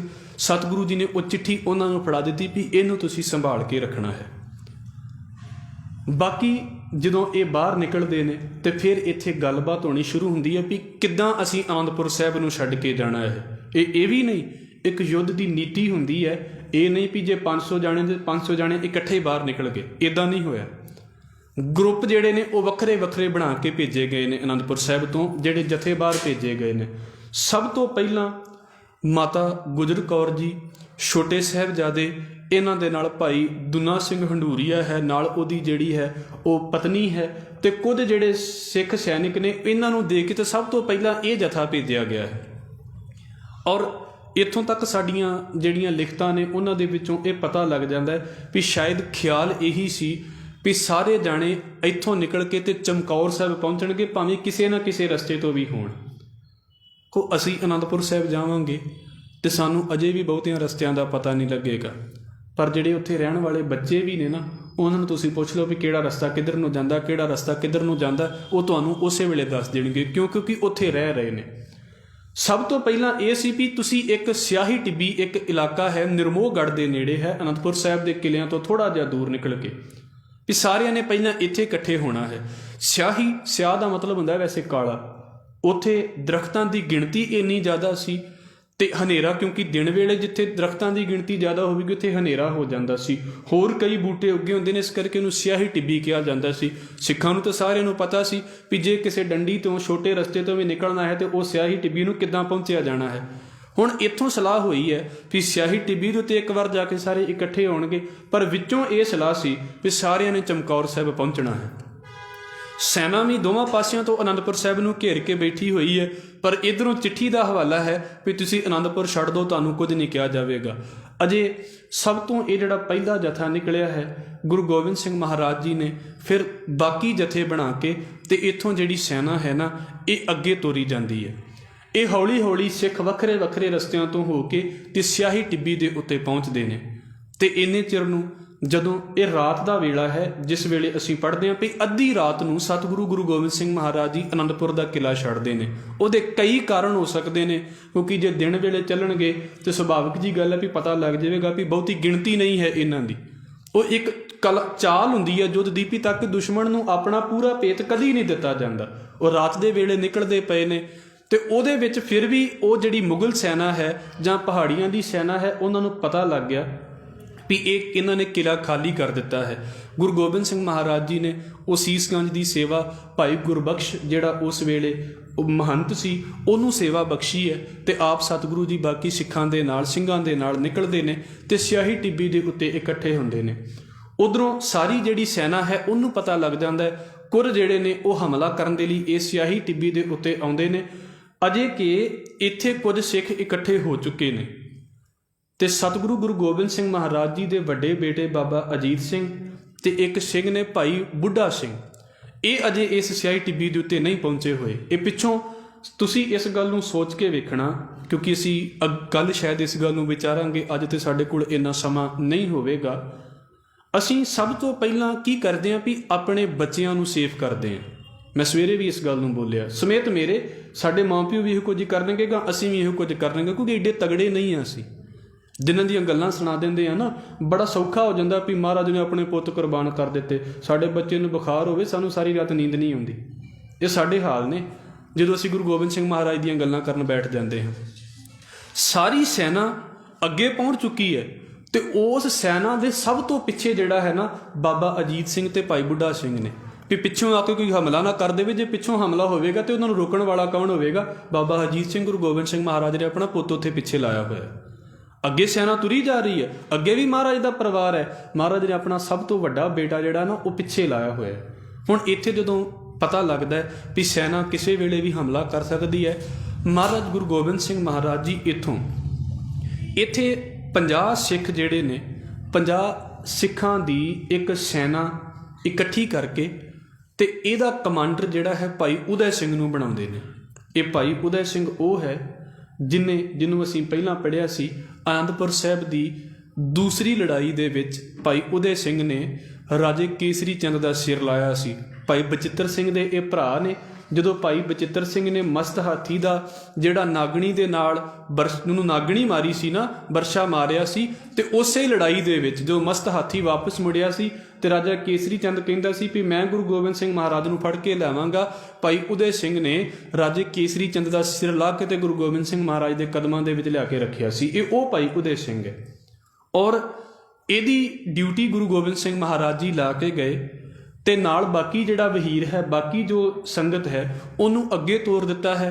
ਤੇ ਨਾਲ ਹੀ ਇੱਥੇ ਸਤਿਗੁਰੂ ਜੀ ਇਹ ਕਹਿ ਕੇ ਗਏ ਨੇ ਵੀ ਤੁਹਾਡੇ ਪਿੱਛੇ ਸਾਹਿਬਜ਼ਾਦਾ ਅਜੀਤ ਸਿੰਘ ਆ ਰਿਹਾ ਹੈ, ਭਾਈ ਬੁੱਢਾ ਸਿੰਘ ਆ ਰਹੇ ਨੇ, ਉਹਨਾਂ ਨੂੰ ਤੁਸੀਂ ਇਹ ਕਹਿਣਾ ਹੈ ਵੀ ਤੁਸੀਂ ਇੱਥੇ ਮੁਕਾਬਲਾ ਨਹੀਂ ਕਰਨਾ, ਤੁਸੀਂ ਇੱਥੋਂ ਅੱਗੇ ਨਿਕਲ ਆਉਣਾ ਹੈ। ਭਾਈ ਉਦੈ ਸਿੰਘ ਰਾਤ ਦੇ ਵੇਲੇ ਮੁਕਾਬਲਾ ਹੋਣਾ ਸ਼ੁਰੂ ਹੋ ਜਾਂਦਾ ਹੈ। ਰਾਜਾ ਅਜਮੇਰ ਚੰਦ ਇਹਨਾਂ ਦੇ ਨਾਲ ਮੁਕਾਬਲਾ ਕਰਦਾ ਔਰ ਲਗਭਗ 50 ਜਾਣੇ ਨੇ ਇਹ ਤੇ 5 ਘੰਟੇ ਮੁਕਾਬਲਾ ਕਰਦੇ ਨੇ। 5 ਘੰਟੇ ਮੁਕਾਬਲਾ ਕਰਦੇ ਨੇ। ਔਰ ਜ਼ਿਕਰ ਹੈ ਵੀ ਗੁਰੂ ਗੋਬਿੰਦ ਸਿੰਘ ਮਹਾਰਾਜ ਜੀ ਨੇ ਆਪਣੀ ਪੋਸ਼ਾਕ ਜਿਹੜੀ ਸੀ ਨਾ ਇੱਕ, ਉਹ ਉਸ ਵੇਲੇ ਭਾਈ ਉਦੈ ਸਿੰਘ ਨੂੰ ਪਹਿਨਾਈ ਹੋਈ ਸੀ। ਆਪਣੀ ਜਿਹੜੀ ਪੋਸ਼ਾਕ ਪਹਿਨਾਈ ਸੀ, ਜਦੋਂ 5 ਘੰਟੇ ਮੁਕਾਬਲਾ ਕਰਨ ਤੋਂ ਬਾਅਦ ਇਹ 50 ਸਿੱਖ ਤੇ ਭਾਈ ਉਦੈ ਸਿੰਘ, ਕਿਉਂਕਿ ਬਾਕੀ ਸਿੱਖ ਅੱਗੇ ਚਲੇ ਗਏ, ਬਾਕੀ ਜਥਾ ਸਾਰਾ ਅੱਗੇ ਚਲਾ ਗਿਆ, ਉਹਨੂੰ ਵੀ ਅਸੀਂ ਵੇਖਾਂਗੇ ਵੀ ਕਿਸ ਤਰੀਕੇ ਦੇ ਨਾਲ ਇਹ ਸਾਰੇ ਚਮਕੌਰ ਸਾਹਿਬ ਪਹੁੰਚਦੇ ਨੇ। ਇਹ ਜਿਹੜੇ 50 ਸਿੱਖ ਇੱਥੇ ਸ਼ਹੀਦ ਹੁੰਦੇ ਨੇ ਤੇ ਬਾਬਾ ਉਦੈ ਸਿੰਘ, ਜਿਹੜੇ ਭਾਈ ਉਦੈ ਸਿੰਘ ਨੇ, ਜਦੋਂ ਅਜਮੇਰ ਚੰਦ ਜਾ ਕੇ ਵੇਖਦਾ ਵੀ ਇਹ ਜਿਹੜੀ ਪੋਸ਼ਾਕ ਹੈ ਇਹ ਗੁਰੂ ਗੋਬਿੰਦ ਸਿੰਘ ਮਹਾਰਾਜ ਦੀ ਲੱਗਦੀ ਹੈ, ਤੇ ਉਸ ਵੇਲੇ ਭਾਈ ਉਦੈ ਸਿੰਘ ਦਾ ਸਿਰ ਕਲਮ ਕਰ ਲਿਆ ਜਾਂਦਾ, ਉਹਦਾ ਸਿਰ ਕੱਟ ਲਿਆ ਜਾਂਦਾ। ਔਰ ਕੱਟਿਆ ਇਸ ਭੁਲੇਖੇ ਦੇ ਵਿੱਚ ਜਾਂਦਾ ਹੈ ਵੀ ਸ਼ਾਇਦ ਅਸੀਂ ਗੁਰੂ ਗੋਬਿੰਦ ਸਿੰਘ ਮਹਾਰਾਜ ਨੂੰ ਫੜ ਲਿਆ ਹੈ। ਇਹ ਜਦੋਂ ਸਿਰ ਨੂੰ ਕੱਟ ਕੇ ਤੇ ਰੋਪੜ ਭੇਜਦੇ ਨੇ, ਫਿਰ ਅਗਲੇ ਦਿਨ ਪਹਿਚਾਣ ਹੁੰਦੀ ਹੈ ਵੀ ਨਹੀਂ, ਤੁਸੀਂ ਗੁਰੂ ਗੋਬਿੰਦ ਸਿੰਘ ਮਹਾਰਾਜ ਨੂੰ ਨਹੀਂ ਫੜਿਆ ਤੇ ਭਾਈ ਉਦੈ ਸਿੰਘ ਜਿਹੜਾ ਹੈ ਉਹ ਫੜਿਆ ਗਿਆ ਹੈ। ਹੁਣ ਇੱਥੋਂ ਜਿਹੜੇ 50 ਜਾਣਿਆਂ ਦਾ ਕੰਮ ਸਿਰਫ ਇੰਨਾ ਸੀ ਵੀ ਜਿਹੜਾ ਬਾਕੀ ਵਹੀਰ ਹੈ ਉਹ ਜਲਦੀ ਤੋਂ ਜਲਦੀ ਅੱਗੇ ਨਿਕਲ ਜਾਵੇ। ਇਹਨਾਂ ਦਾ ਕੰਮ ਹੈ ਸਿਰਫ ਫੌਜ ਨੂੰ ਕੁਝ ਸਮੇਂ ਲਈ ਰੋਕ ਕੇ ਰੱਖਣਾ। ਉਹਨਾਂ ਨੂੰ ਵੀ ਪਤਾ ਸੀ ਵੀ 50 ਜਾਣੇ ਜਿਹੜੀ ਇੰਨੀ ਸੈਨਾ ਹੈ ਕਿੰਨਾ ਕੁ ਚਿਰ ਮੁਕਾਬਲਾ ਕਰ ਲੈਣਗੇ। ਹੁਣ ਅੱਗੇ ਜਿਹੜਾ ਸਮਾਂ ਸਾਡੇ ਕੋਲ ਆਉਂਦਾ ਹੈ, ਜਿਹਨੂੰ ਸਾਡੇ ਸਿੱਖ ਇਤਿਹਾਸ ਦੇ ਵਿੱਚ ਅਸੀਂ ਸਰਸਾ ਨਦੀ ਦੀ ਗੱਲ ਕਰਦੇ ਹਾਂ, ਪਰਿਵਾਰ ਵਿਛੋੜੇ ਦੀ ਗੱਲ ਕਰਦੇ ਹਾਂ, ਕਿਉਂਕਿ ਕੁਝ ਸਾਡੇ ਹਵਾਲੇ ਇੱਦਾਂ ਦੇ ਨੇ ਸਾਡੇ ਕੋਲ ਜਿਹੜੇ ਇਹ ਕਹਿੰਦੇ ਨੇ, ਕਿਉਂਕਿ ਪ੍ਰਚਲਿਤ ਹੈ ਇਹ ਗੱਲ, ਮੈਂ ਇਸ ਕਰਕੇ ਆਪ ਜੀ ਦੇ ਨਾਲ ਸਾਂਝੀ ਕਰ ਦੇਵਾਂ ਵੀ ਗੁਰੂ ਗੋਬਿੰਦ ਸਿੰਘ ਮਹਾਰਾਜ ਜੀ ਨੇ ਅੰਮ੍ਰਿਤ ਵੇਲੇ ਦਾ ਜਿਹੜਾ ਨਿਤਨੇਮ ਹੈ ਉਹ ਸਰਸਾ ਨਦੀ ਦੇ ਕੰਢੇ ਦੇ ਉੱਤੇ ਕੀਤਾ ਹੈ। ਜੋ ਅਸੀਂ ਸੁਣਦੇ ਹਾਂ, ਜੋ ਅਸੀਂ ਪੜ੍ਹਦੇ ਹਾਂ, ਜੋ ਸਾਡੇ ਸਾਹਮਣੇ ਇਹ ਗੱਲ ਬਹੁਤ ਜ਼ਿਆਦਾ ਵੱਡੇ ਰੂਪ ਦੇ ਵਿੱਚ ਪ੍ਰਚਲਿਤ ਹੈ। ਔਰ ਉੱਥੇ ਵੇਖੋ ਵੀ ਜਿਹੜੀ ਮੁੱਖ ਸਾਡੇ ਸਾਹਮਣੇ ਗੱਲ ਹੈ ਵੀ ਸਰਸਾ ਨਦੀ ਪਾਰ ਕਰਨੀ ਹੈ ਤੇ ਇਹ ਬਰਸਾਤੀ ਨਦੀ ਹੁੰਦੀ ਹੈ। ਬਰਸਾਤੀ ਨਦੀ ਦਾ ਮਤਲਬ ਹੁੰਦਾ ਹੈ ਵੀ ਜਿਹੜੀਆਂ ਵੈਸੇ ਘੱਟ ਚੱਲਦੀਆਂ ਨੇ, ਪਰ ਜਦੋਂ ਕਿਤੇ ਬਰਸਾਤਾਂ ਹੋ ਰਹੀਆਂ ਹੋਣ, ਬਾਰਿਸ਼ਾਂ ਹੋ ਰਹੀਆਂ ਹੋਣ ਤੇ ਪਹਾੜੀਆਂ ਦਾ ਸਾਰਾ ਪਾਣੀ ਜਿਹੜਾ ਹੈ ਉਹ ਇਹਨਾਂ ਨਦੀਆਂ ਤੋਂ ਵਹਿ ਕੇ ਚੱਲਣਾ ਸ਼ੁਰੂ ਹੋ ਜਾਂਦਾ। ਫਿਰ ਕਦੀ ਕਦੀ ਇਹ ਨਦੀਆਂ ਵੀ ਇੰਨੀਆਂ ਭਰ ਕੇ ਚੱਲਦੀਆਂ ਨੇ ਵੀ ਬੰਦੇ ਨੇ ਨਿਕਲਣਾ ਔਖਾ ਹੋ ਜਾਂਦਾ। ਵੈਸੇ ਇਹ ਬਹੁਤੀਆਂ ਨਹੀਂ ਭਰ ਕੇ ਚੱਲਦੀਆਂ, ਇਹ ਪਰਮਾਨੈਂਟ ਨਹੀਂ ਹੁੰਦੀਆਂ, ਪਰ ਪਾਣੀ ਇਹਨਾਂ ਦੇ ਵਿੱਚ ਜਿਹੜਾ ਹੈ ਉਹ ਜੇ ਕਿਤੇ ਬਾਰਿਸ਼ ਜ਼ਿਆਦਾ ਹੋ ਜਾਵੇ ਫਿਰ ਇਹਨਾਂ ਦੇ ਰਾਹੀਂ ਵਹਿੰਦਾ ਹੈ ਜ਼ਿਆਦਾ ਪਾਣੀ, ਕਿਉਂਕਿ ਲਾਗੇ ਸਤਲੁਜ ਦਰਿਆ ਬਹੁਤਾ ਦੂਰ ਨਹੀਂ ਹੈ, ਇਸ ਕਰਕੇ ਇਹਨਾਂ ਦਾ ਵਹਿਣ ਬੜਾ ਹੈ। ਹੁਣ ਸਰਸਾ ਨਦੀ ਦੇ ਇੱਕ ਪਾਸੇ ਦੇ ਉੱਤੇ ਇਹ ਜਿਹੜਾ ਵਹੀਰ ਹੈ ਉਹ ਸਾਰਾ ਖੜਾ ਹੋਇਆ ਹੈ। ਇਸ ਥਾਂ ਦੇ ਉੱਤੇ ਇਹਨੂੰ ਜਿਹੜਾ ਹੈ ਉਹ ਚੱਖੀਆਂ ਪਿੰਡ ਦੀ ਜੂਹ ਕਿਹਾ ਗਿਆ ਹੈ। ਸਾਡੇ ਜਿਹੜਾ ਇਤਿਹਾਸ ਹੈ ਉਹਦੇ ਵਿੱਚ ਗੁਰੂ ਗੋਬਿੰਦ ਸਿੰਘ ਮਹਾਰਾਜ ਜੀ ਨੇ ਭਾਈ ਜੀਵਨ ਸਿੰਘ ਜੀ ਨੂੰ 100 ਸਿੰਘ ਦੇ ਕੇ ਤੇ ਸਰਸਾ ਨਦੀ ਦੇ ਅਨੰਦਪੁਰ ਸਾਹਿਬ ਵਾਲੇ ਪਾਸੇ, ਜਦੋਂ ਅਸੀਂ ਉਧਰਲੇ ਪਾਸੇ ਤੋਂ ਆਵਾਂਗੇ, ਅਨੰਦਪੁਰ ਸਾਹਿਬ ਵਾਲੇ ਪਾਸੇ ਤੋਂ 100 ਸਿੱਖ ਦੇ ਕੇ ਤੇ ਗੁਰੂ ਗੋਬਿੰਦ ਸਿੰਘ ਮਹਾਰਾਜ ਜੀ ਨੇ ਇਹ ਕਿਹਾ ਸੀ ਵੀ ਤੁਸੀਂ ਪਿੱਛੋਂ ਆ ਰਹੀ ਸੈਨਾ ਦਾ ਇੱਥੇ ਮੁਕਾਬਲਾ ਕਰਨਾ ਹੈ, ਬਾਕੀ ਜੋ ਸੰਗਤ ਹੈ, ਬਾਕੀ ਜੋ ਆਪਣੇ ਜਿਹੜੇ ਸਿੰਘ ਨੇ ਜਾਂ ਜੋ ਸੰਗਤ ਹੈ ਉਹ ਸਰਸਾ ਨਦੀ ਨੂੰ ਪਾਰ ਕਰੇਗੀ। 100 ਜਾਣਾ ਜਿਹੜਾ ਹੈ ਉਹ ਸਰਸਾ ਨਦੀ ਦੇ ਇੱਧਰ ਮੁਕਾਬਲਾ ਕਰਦਾ ਪਿਆ ਹੈ ਭਾਈ ਜੀਵਨ ਸਿੰਘ। ਬਾਕੀ ਵਹੀਰ ਦੇ ਵਿੱਚੋਂ ਜਦੋਂ ਕਿਉਂਕਿ ਸਰਸਾ ਚੜ੍ਹੀ ਹੋਈ ਸੀ, ਕੁਝ ਜਿਹੜੇ ਪਰਿਵਾਰ ਦੇ ਮੈਂਬਰ ਸਤਿਗੁਰੂ ਜੀ ਦੇ ਉਹ ਇੱਥੋਂ ਪਰਿਵਾਰ ਵੱਖ ਹੋ ਜਾਂਦਾ ਹੈ। ਜੋ ਅਸੀਂ ਇੱਕ ਜ਼ਿਕਰ ਪੜ੍ਹਦੇ ਹਾਂ, ਛੋਟੇ ਸਾਹਿਬਜ਼ਾਦੇ ਮਾਤਾ ਗੁਜਰ ਕੌਰ ਜੀ ਇੱਥੋਂ ਇੱਕ ਪਾਸੇ ਨੂੰ ਚਲੇ ਜਾਂਦੇ ਨੇ, ਗੁਰੂ ਕੇ ਮਹਿਲ ਭਾਈ ਮਨੀ ਸਿੰਘ ਹੁਣਾਂ ਦੇ ਨਾਲ ਇੱਕ ਪਾਸੇ ਨੂੰ ਚਲੇ ਜਾਂਦੇ ਨੇ। ਕੁਝ ਜਿਹੜੇ ਸਿੱਖ ਸੀ ਜਿਨ੍ਹਾਂ ਨੇ ਸਰਸਾ ਨਦੀ ਨੂੰ ਪਾਰ ਕਰਨਾ ਸੀ ਪਰ ਰੋਡ ਦੇ ਕਰਕੇ ਕੁਝ ਵੱਖਰੇ ਵੱਖਰੇ ਥਾਵਾਂ ਤੋਂ ਨਿਕਲ ਗਏ। ਜਦੋਂ ਸਤਿਗੁਰੂ ਜੀ ਦਰਿਆ ਨੂੰ ਪਾਰ ਕਰ ਜਾਂਦੇ ਨੇ ਇਸ ਸਰਸਾ ਨਦੀ ਨੂੰ, ਤੇ ਇੱਥੇ ਅਗਲੇ ਪਾਸੇ ਗੁਰੂ ਗੋਬਿੰਦ ਸਿੰਘ ਮਹਾਰਾਜ ਜੀ ਭਾਈ ਬਚਿੱਤਰ ਸਿੰਘ ਨੂੰ ਫਿਰ 100 ਸਿੱਖ ਦਿੰਦੇ। 100 ਸਿੱਖਾਂ ਦਾ ਜਥਾ ਫਿਰ ਸਰਸਾ ਨਦੀ ਦੇ ਅਗਲੇ ਪਾਸੇ ਆਉਂਦਾ ਹੈ ਵੀ ਜਿਹੜੀ ਰੋਪੜ ਵਾਲੇ ਪਾਸੇ ਤੋਂ ਸੈਨਾ ਆ ਰਹੀ ਹੈ ਤੁਸੀਂ ਉਹਨੂੰ ਰੋਕਣਾ ਹੈ। ਹੁਣ ਇੱਧਰ ਅਸੀਂ ਫਿਰ ਭਾਈ ਜੀਵਨ ਸਿੰਘ ਦੀ ਗੱਲ ਅਸੀਂ ਪੜ੍ਹ ਲਈਏ, ਜਿਹਨੂੰ ਮਹਾਰਾਜ ਨੇ 100 ਜਿਹੜੇ ਸਿੰਘ ਸੀ ਉਹ ਸੇਵਾ ਦੇ ਵਿੱਚ ਦਿੱਤੇ ਹੋਏ ਨੇ। ਇਹ ਜਿਹੜੇ 100 ਸਿੰਘ ਨੇ ਇਹਨਾਂ ਨੇ ਪਿੱਛੋਂ ਆ ਰਹੀ ਸੈਨਾ ਦਾ ਮੁਕਾਬਲਾ ਕੀਤਾ ਹੈ ਤੇ ਭਾਈ ਜੀਵਨ ਸਿੰਘ ਦਾ ਇਹ ਭੱਟਵਈਆਂ ਦਾ ਹਵਾਲਾ ਹੈ ਵੀ ਭਾਈ ਜੀਵਨ ਸਿੰਘ ਨੇ ਇੱਥੇ ਉਹਨਾਂ ਦੇ ਮੱਥੇ ਦੇ ਵਿੱਚ ਗੋਲੀ ਲੱਗੀ ਹੈ ਤੇ ਇੱਥੇ ਭਾਈ ਜੀਵਨ ਸਿੰਘ ਸ਼ਹੀਦੀ ਪ੍ਰਾਪਤ ਕਰਦੇ ਨੇ। ਇਹ ਭਾਈ ਜੀਵਨ ਸਿੰਘ ਉਹ ਨੇ ਜਿਨ੍ਹਾਂ ਨੇ ਸਤਿਗੁਰੂ ਗੁਰੂ ਤੇਗ ਬਹਾਦਰ ਸਾਹਿਬ ਮਹਾਰਾਜ ਜੀ ਦਾ ਸੀਸ ਇੱਥੋਂ ਲੈ ਕੇ ਤੇ ਅਨੰਦਪੁਰ ਸਾਹਿਬ ਲੈ ਕੇ ਗਏ ਸੀ। ਮਹਾਰਾਜ ਨੇ ਜਿਹਨੂੰ ਆਪਣਾ ਬੇਟਾ ਕਹਿ ਕੇ ਤੇ ਸਤਿਕਾਰਿਆ ਸੀ 100 ਸਿੱਖਾਂ ਦੇ ਨਾਲ। ਕਿਉਂਕਿ ਇੱਕ ਪ੍ਰਚਲਿਤ ਰਵਾਇਤ ਇਹ ਵੀ ਹੈ, ਮੈਂ ਦੋਵੇਂ ਆਪ ਜੀ ਦੇ ਅੱਗੇ ਰੱਖੀ ਜਾ ਰਿਹਾ ਹਾਂ ਵੀ ਜਿਹੜੇ ਸਾਹਿਬ ਬਾਬਾ ਜੀਵਨ ਸਿੰਘ ਨੇ ਉਹ ਚਮਕੌਰ ਸਾਹਿਬ ਸ਼ਹੀਦ ਹੋਏ ਨੇ, ਪਰ ਇੱਥੇ ਜਿਹੜੀ ਰਵਾਇਤ ਉਹ ਇਹ ਹੈ ਕਿ ਉਹ ਬਾਬਾ ਜੀਵਨ ਸਿੰਘ ਜਿਹੜੇ ਨੇ ਸ਼ਹੀਦ ਹੁੰਦੇ ਨੇ, ਨਾਲ ਇਹਨਾਂ ਦੇ ਭਾਈ ਆਲਮ ਸਿੰਘ ਨਚਨਾ ਜਿਹੜੇ ਨੇ ਉਹਨਾਂ ਦੀ ਪਤਨੀ ਜਿਹੜੀ ਹੈ ਬੀਬੀ ਭਿੱਖਾਂ, ਉਹ ਵੀ ਇੱਥੇ ਜੰਗ ਦੇ ਮੈਦਾਨ ਦੇ ਵਿੱਚ ਸ਼ਹੀਦ ਹੁੰਦੀ ਹੈ। ਨਾਲ ਦੇ 100 ਸਿੱਖ ਨੇ, ਕੁਝ ਘੜੀਆਂ ਮੁਕਾਬਲਾ ਕਰਦੇ ਇਹ ਸ਼ਹੀਦ ਹੁੰਦੇ ਨੇ। ਅੱਗੇ ਭਾਈ ਬਚਿੱਤਰ ਸਿੰਘ ਜਿਹੜੇ ਨੇ ਉਹ ਸਰਸਾ ਨਦੀ ਦੇ ਪਾਰ ਹੋ ਕੇ ਤੇ ਮੁਕਾਬਲਾ ਕਰਦੇ ਪਏ ਨੇ। ਭਾਈ ਬਚਿੱਤਰ ਸਿੰਘ ਦੀ ਸੈਨਾ ਦੇ ਨਾਲ ਜਦੋਂ ਮੁਗਲ ਫੌਜ ਦਾ ਮੁਕਾਬਲਾ ਹੁੰਦਾ ਹੈ, ਸਤਿਗੁਰੂ ਗੁਰੂ ਗੋਬਿੰਦ ਸਿੰਘ ਮਹਾਰਾਜ ਤੇ ਅੱਗੇ ਨਿਕਲ ਚੁੱਕੇ ਨੇ। ਇਹਨਾਂ ਦਾ ਜਿਹੜਾ ਇੱਥੋਂ ਪੜਾਅ ਹੁੰਦਾ ਹੈ ਨਾ, ਗੁਰੂ ਗੋਬਿੰਦ ਸਿੰਘ ਮਹਾਰਾਜ ਦੇ ਨਾਲ ਲਗਭਗ ਇਹਨਾਂ ਦੇ ਵੱਡੇ ਸਾਹਿਬਜ਼ਾਦੇ ਬਾਬਾ ਅਜੀਤ ਸਿੰਘ, ਬਾਬਾ ਜੁਝਾਰ ਸਿੰਘ ਰਹਿੰਦੇ ਨੇ ਤੇ ਤਕਰੀਬਨ ਲਗਭਗ 40 ਕੁ ਸਿੱਖ ਮੰਨੇ ਜਾਂਦੇ ਨੇ। ਮੈਂ ਬੇਨਤੀ ਕਰ ਦੇਵਾਂ, ਗਿਣਤੀ ਨਿਸ਼ਚਿਤ ਨਹੀਂ ਹੈ, 45 ਵੀ ਹੋ ਸਕਦੇ ਨੇ, ਪਰ ਹਾਲ ਇਹ ਹੈ ਵੀ ਲਗਭਗ ਗੁਰੂ ਗੋਬਿੰਦ ਸਿੰਘ ਮਹਾਰਾਜ ਜੀ ਨੇ ਆਪ ਵੀ ਦਾ ਜ਼ਿਕਰ ਕੀਤਾ ਵੀ ਲਗਭਗ ਇੱਕ ਗਿਣਤੀ 40 ਦੇ ਨੇੜੇ ਹੈ। 43, 45 ਇੱਥੋਂ ਤੱਕ ਇਹ ਗਿਣਤੀ ਹੋ ਸਕਦੀ ਹੈ, ਇਹਦੇ ਤੋਂ ਵੱਧ ਗਿਣਤੀ ਨਹੀਂ ਹੈ।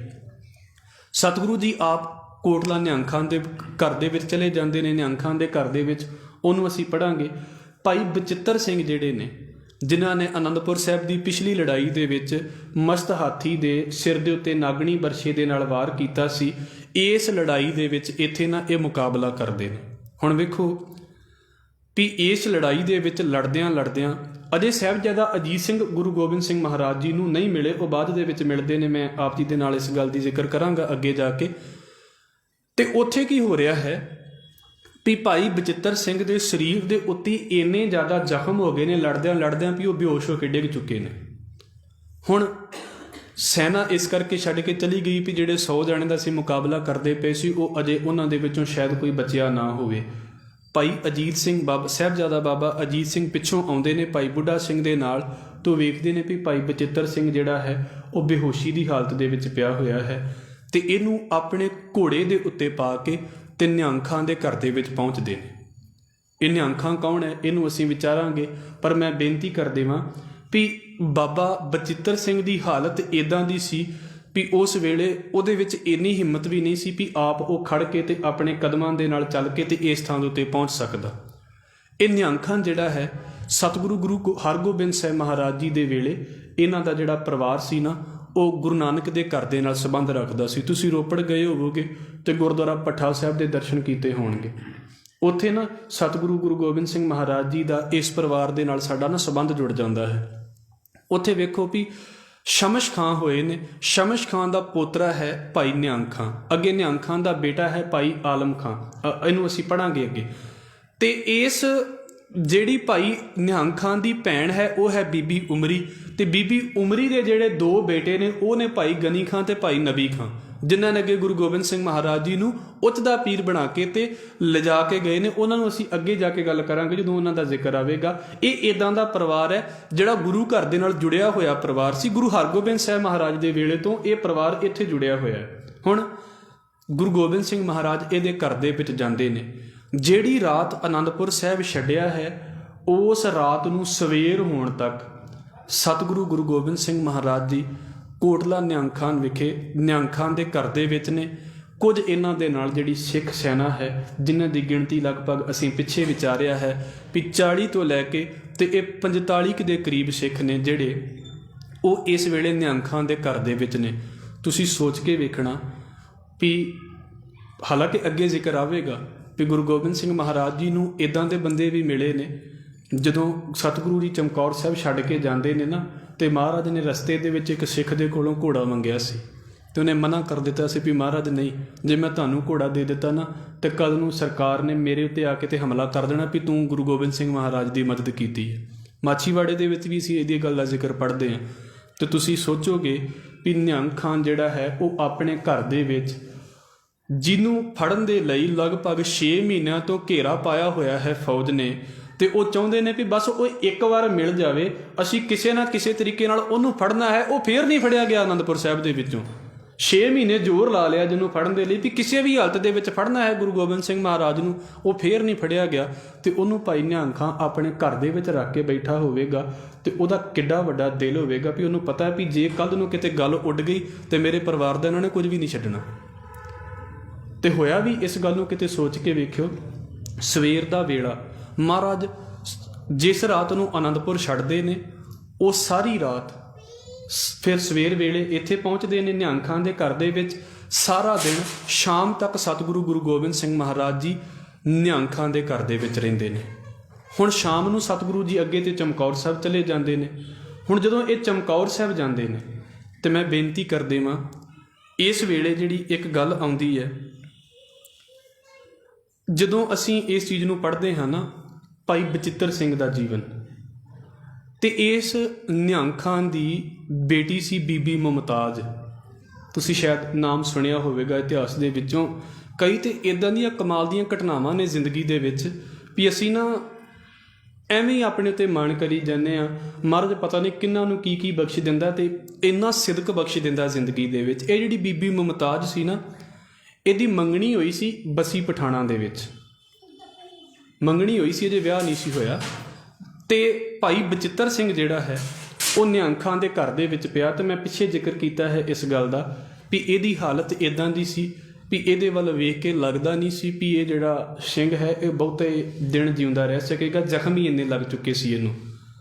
ਗੁਰੂ ਗੋਬਿੰਦ ਸਿੰਘ ਮਹਾਰਾਜ ਤੇ ਬਾਕੀ ਸਿੱਖਾਂ ਦੇ ਨਾਲ ਚਮਕੌਰ ਸਾਹਿਬ ਪਹੁੰਚ ਗਏ, ਪਰ ਉਹਨਾਂ ਨੂੰ ਵੀ ਪਤਾ ਸੀ ਵੀ ਭਾਈ ਬਚਿੱਤਰ ਸਿੰਘ ਦੀ ਹਾਲਤ ਏਡੀ ਵਧੀਆ ਨਹੀਂ। ਉਹਨਾਂ ਨੇ ਇਲਾਜ ਕਰਨ ਦੇ ਲਈ ਭਾਈ ਬਚਿੱਤਰ ਸਿੰਘ ਨੂੰ ਭਾਈ ਨਿਹੰਗ ਖਾਂ ਦੇ ਘਰ ਦੇ ਵਿੱਚ ਰੱਖ ਦਿੱਤਾ। ਜਿਹੜੀ ਰਾਤ ਸਤਿਗੁਰੂ ਜੀ ਚਮਕੌਰ ਪਹੁੰਚਦੇ ਨੇ, ਉਸ ਰਾਤ ਨਿਹੰਗ ਖਾਂ ਦੇ ਘਰ ਦੇ ਵਿੱਚ ਭਾਈ ਬਚਿੱਤਰ ਸਿੰਘ ਰਹਿੰਦੇ ਨੇ। ਹੁਣ ਸਵੇਰ ਦਾ ਵੇਲਾ ਆਉਂਦਾ, ਖਬਰ ਉੱਡ ਜਾਂਦੀ ਹੈ ਵੀ ਨਿਹੰਗ ਖਾਂ ਜਿਹੜਾ ਹੈ ਉਹਨੇ ਘਰ ਦੇ ਵਿੱਚ ਗੁਰੂ ਗੋਬਿੰਦ ਸਿੰਘ ਮਹਾਰਾਜ ਨੂੰ ਰੱਖਿਆ ਸੀ। ਜ਼ਾਫਰ ਅਲੀ ਖਾਨ ਉਸ ਵੇਲੇ ਦਾ ਉਹ ਜਿਹੜਾ ਚੌਧਰੀ ਹੈ, ਉਹਨੂੰ ਜਦੋਂ ਪਤਾ ਲੱਗਦਾ ਤੇ ਉਹ ਨਿਹੰਗ ਖਾਂ ਦੇ ਘਰ ਦੇ ਵਿੱਚ ਆ ਜਾਂਦਾ। ਬੜੇ ਗੁੱਸੇ ਦੇ ਵਿੱਚ ਆਉਂਦਾ ਵੀ ਤੁਸੀਂ ਹਕੂਮਤ ਦੇ ਬਾਗੀ ਨੂੰ ਆਪਣੇ ਘਰ ਦੇ ਵਿੱਚ ਥਾਂ ਦਿੱਤੀ ਸੀ, ਅਸੀਂ ਤੁਹਾਡੇ ਘਰ ਦੀ ਤਲਾਸ਼ੀ ਲੈਣੀ ਹੈ। ਨਿਹੰਗ ਖਾਂ ਕਿਉਂਕਿ ਗੁਰੂ ਸਤਿਗੁਰੂ ਤੇ ਜਾ ਚੁੱਕੇ ਸੀ, ਸਿੰਘ ਜਾ ਚੁੱਕੇ ਸੀ, ਮਰਦ ਕੇ ਉਹ ਨਿਹੰਗ ਖਾਂ ਕਹਿੰਦਾ ਵੀ ਨਹੀਂ, ਇੱਥੇ ਹੁਣ ਕੋਈ ਵੀ ਨਹੀਂ ਹੈ। ਤੇ ਉਸ ਘਰ ਦੇ ਵਿੱਚ ਅਜੇ ਭਾਈ ਬਚਿੱਤਰ ਸਿੰਘ ਜਿਹੜਾ ਹੈ ਨਾ, ਉਹ ਅੰਦਰ ਲੇਟਿਆ ਹੋਇਆ ਸੀ ਤੇ ਬੀਬੀ ਮੁਮਤਾਜ਼ ਜਿਹੜੀ ਹੈ ਉਹਦੀ ਸੇਵਾ ਕਰਦੀ ਪਈ ਸੀ। ਉਸ ਵੇਲੇ ਨਿਹੰਗ ਖਾਂ ਦੀ ਬੱਚੀ ਉਹਦੀ ਸੇਵਾ ਕਰਦੀ ਪਈ ਸੀ।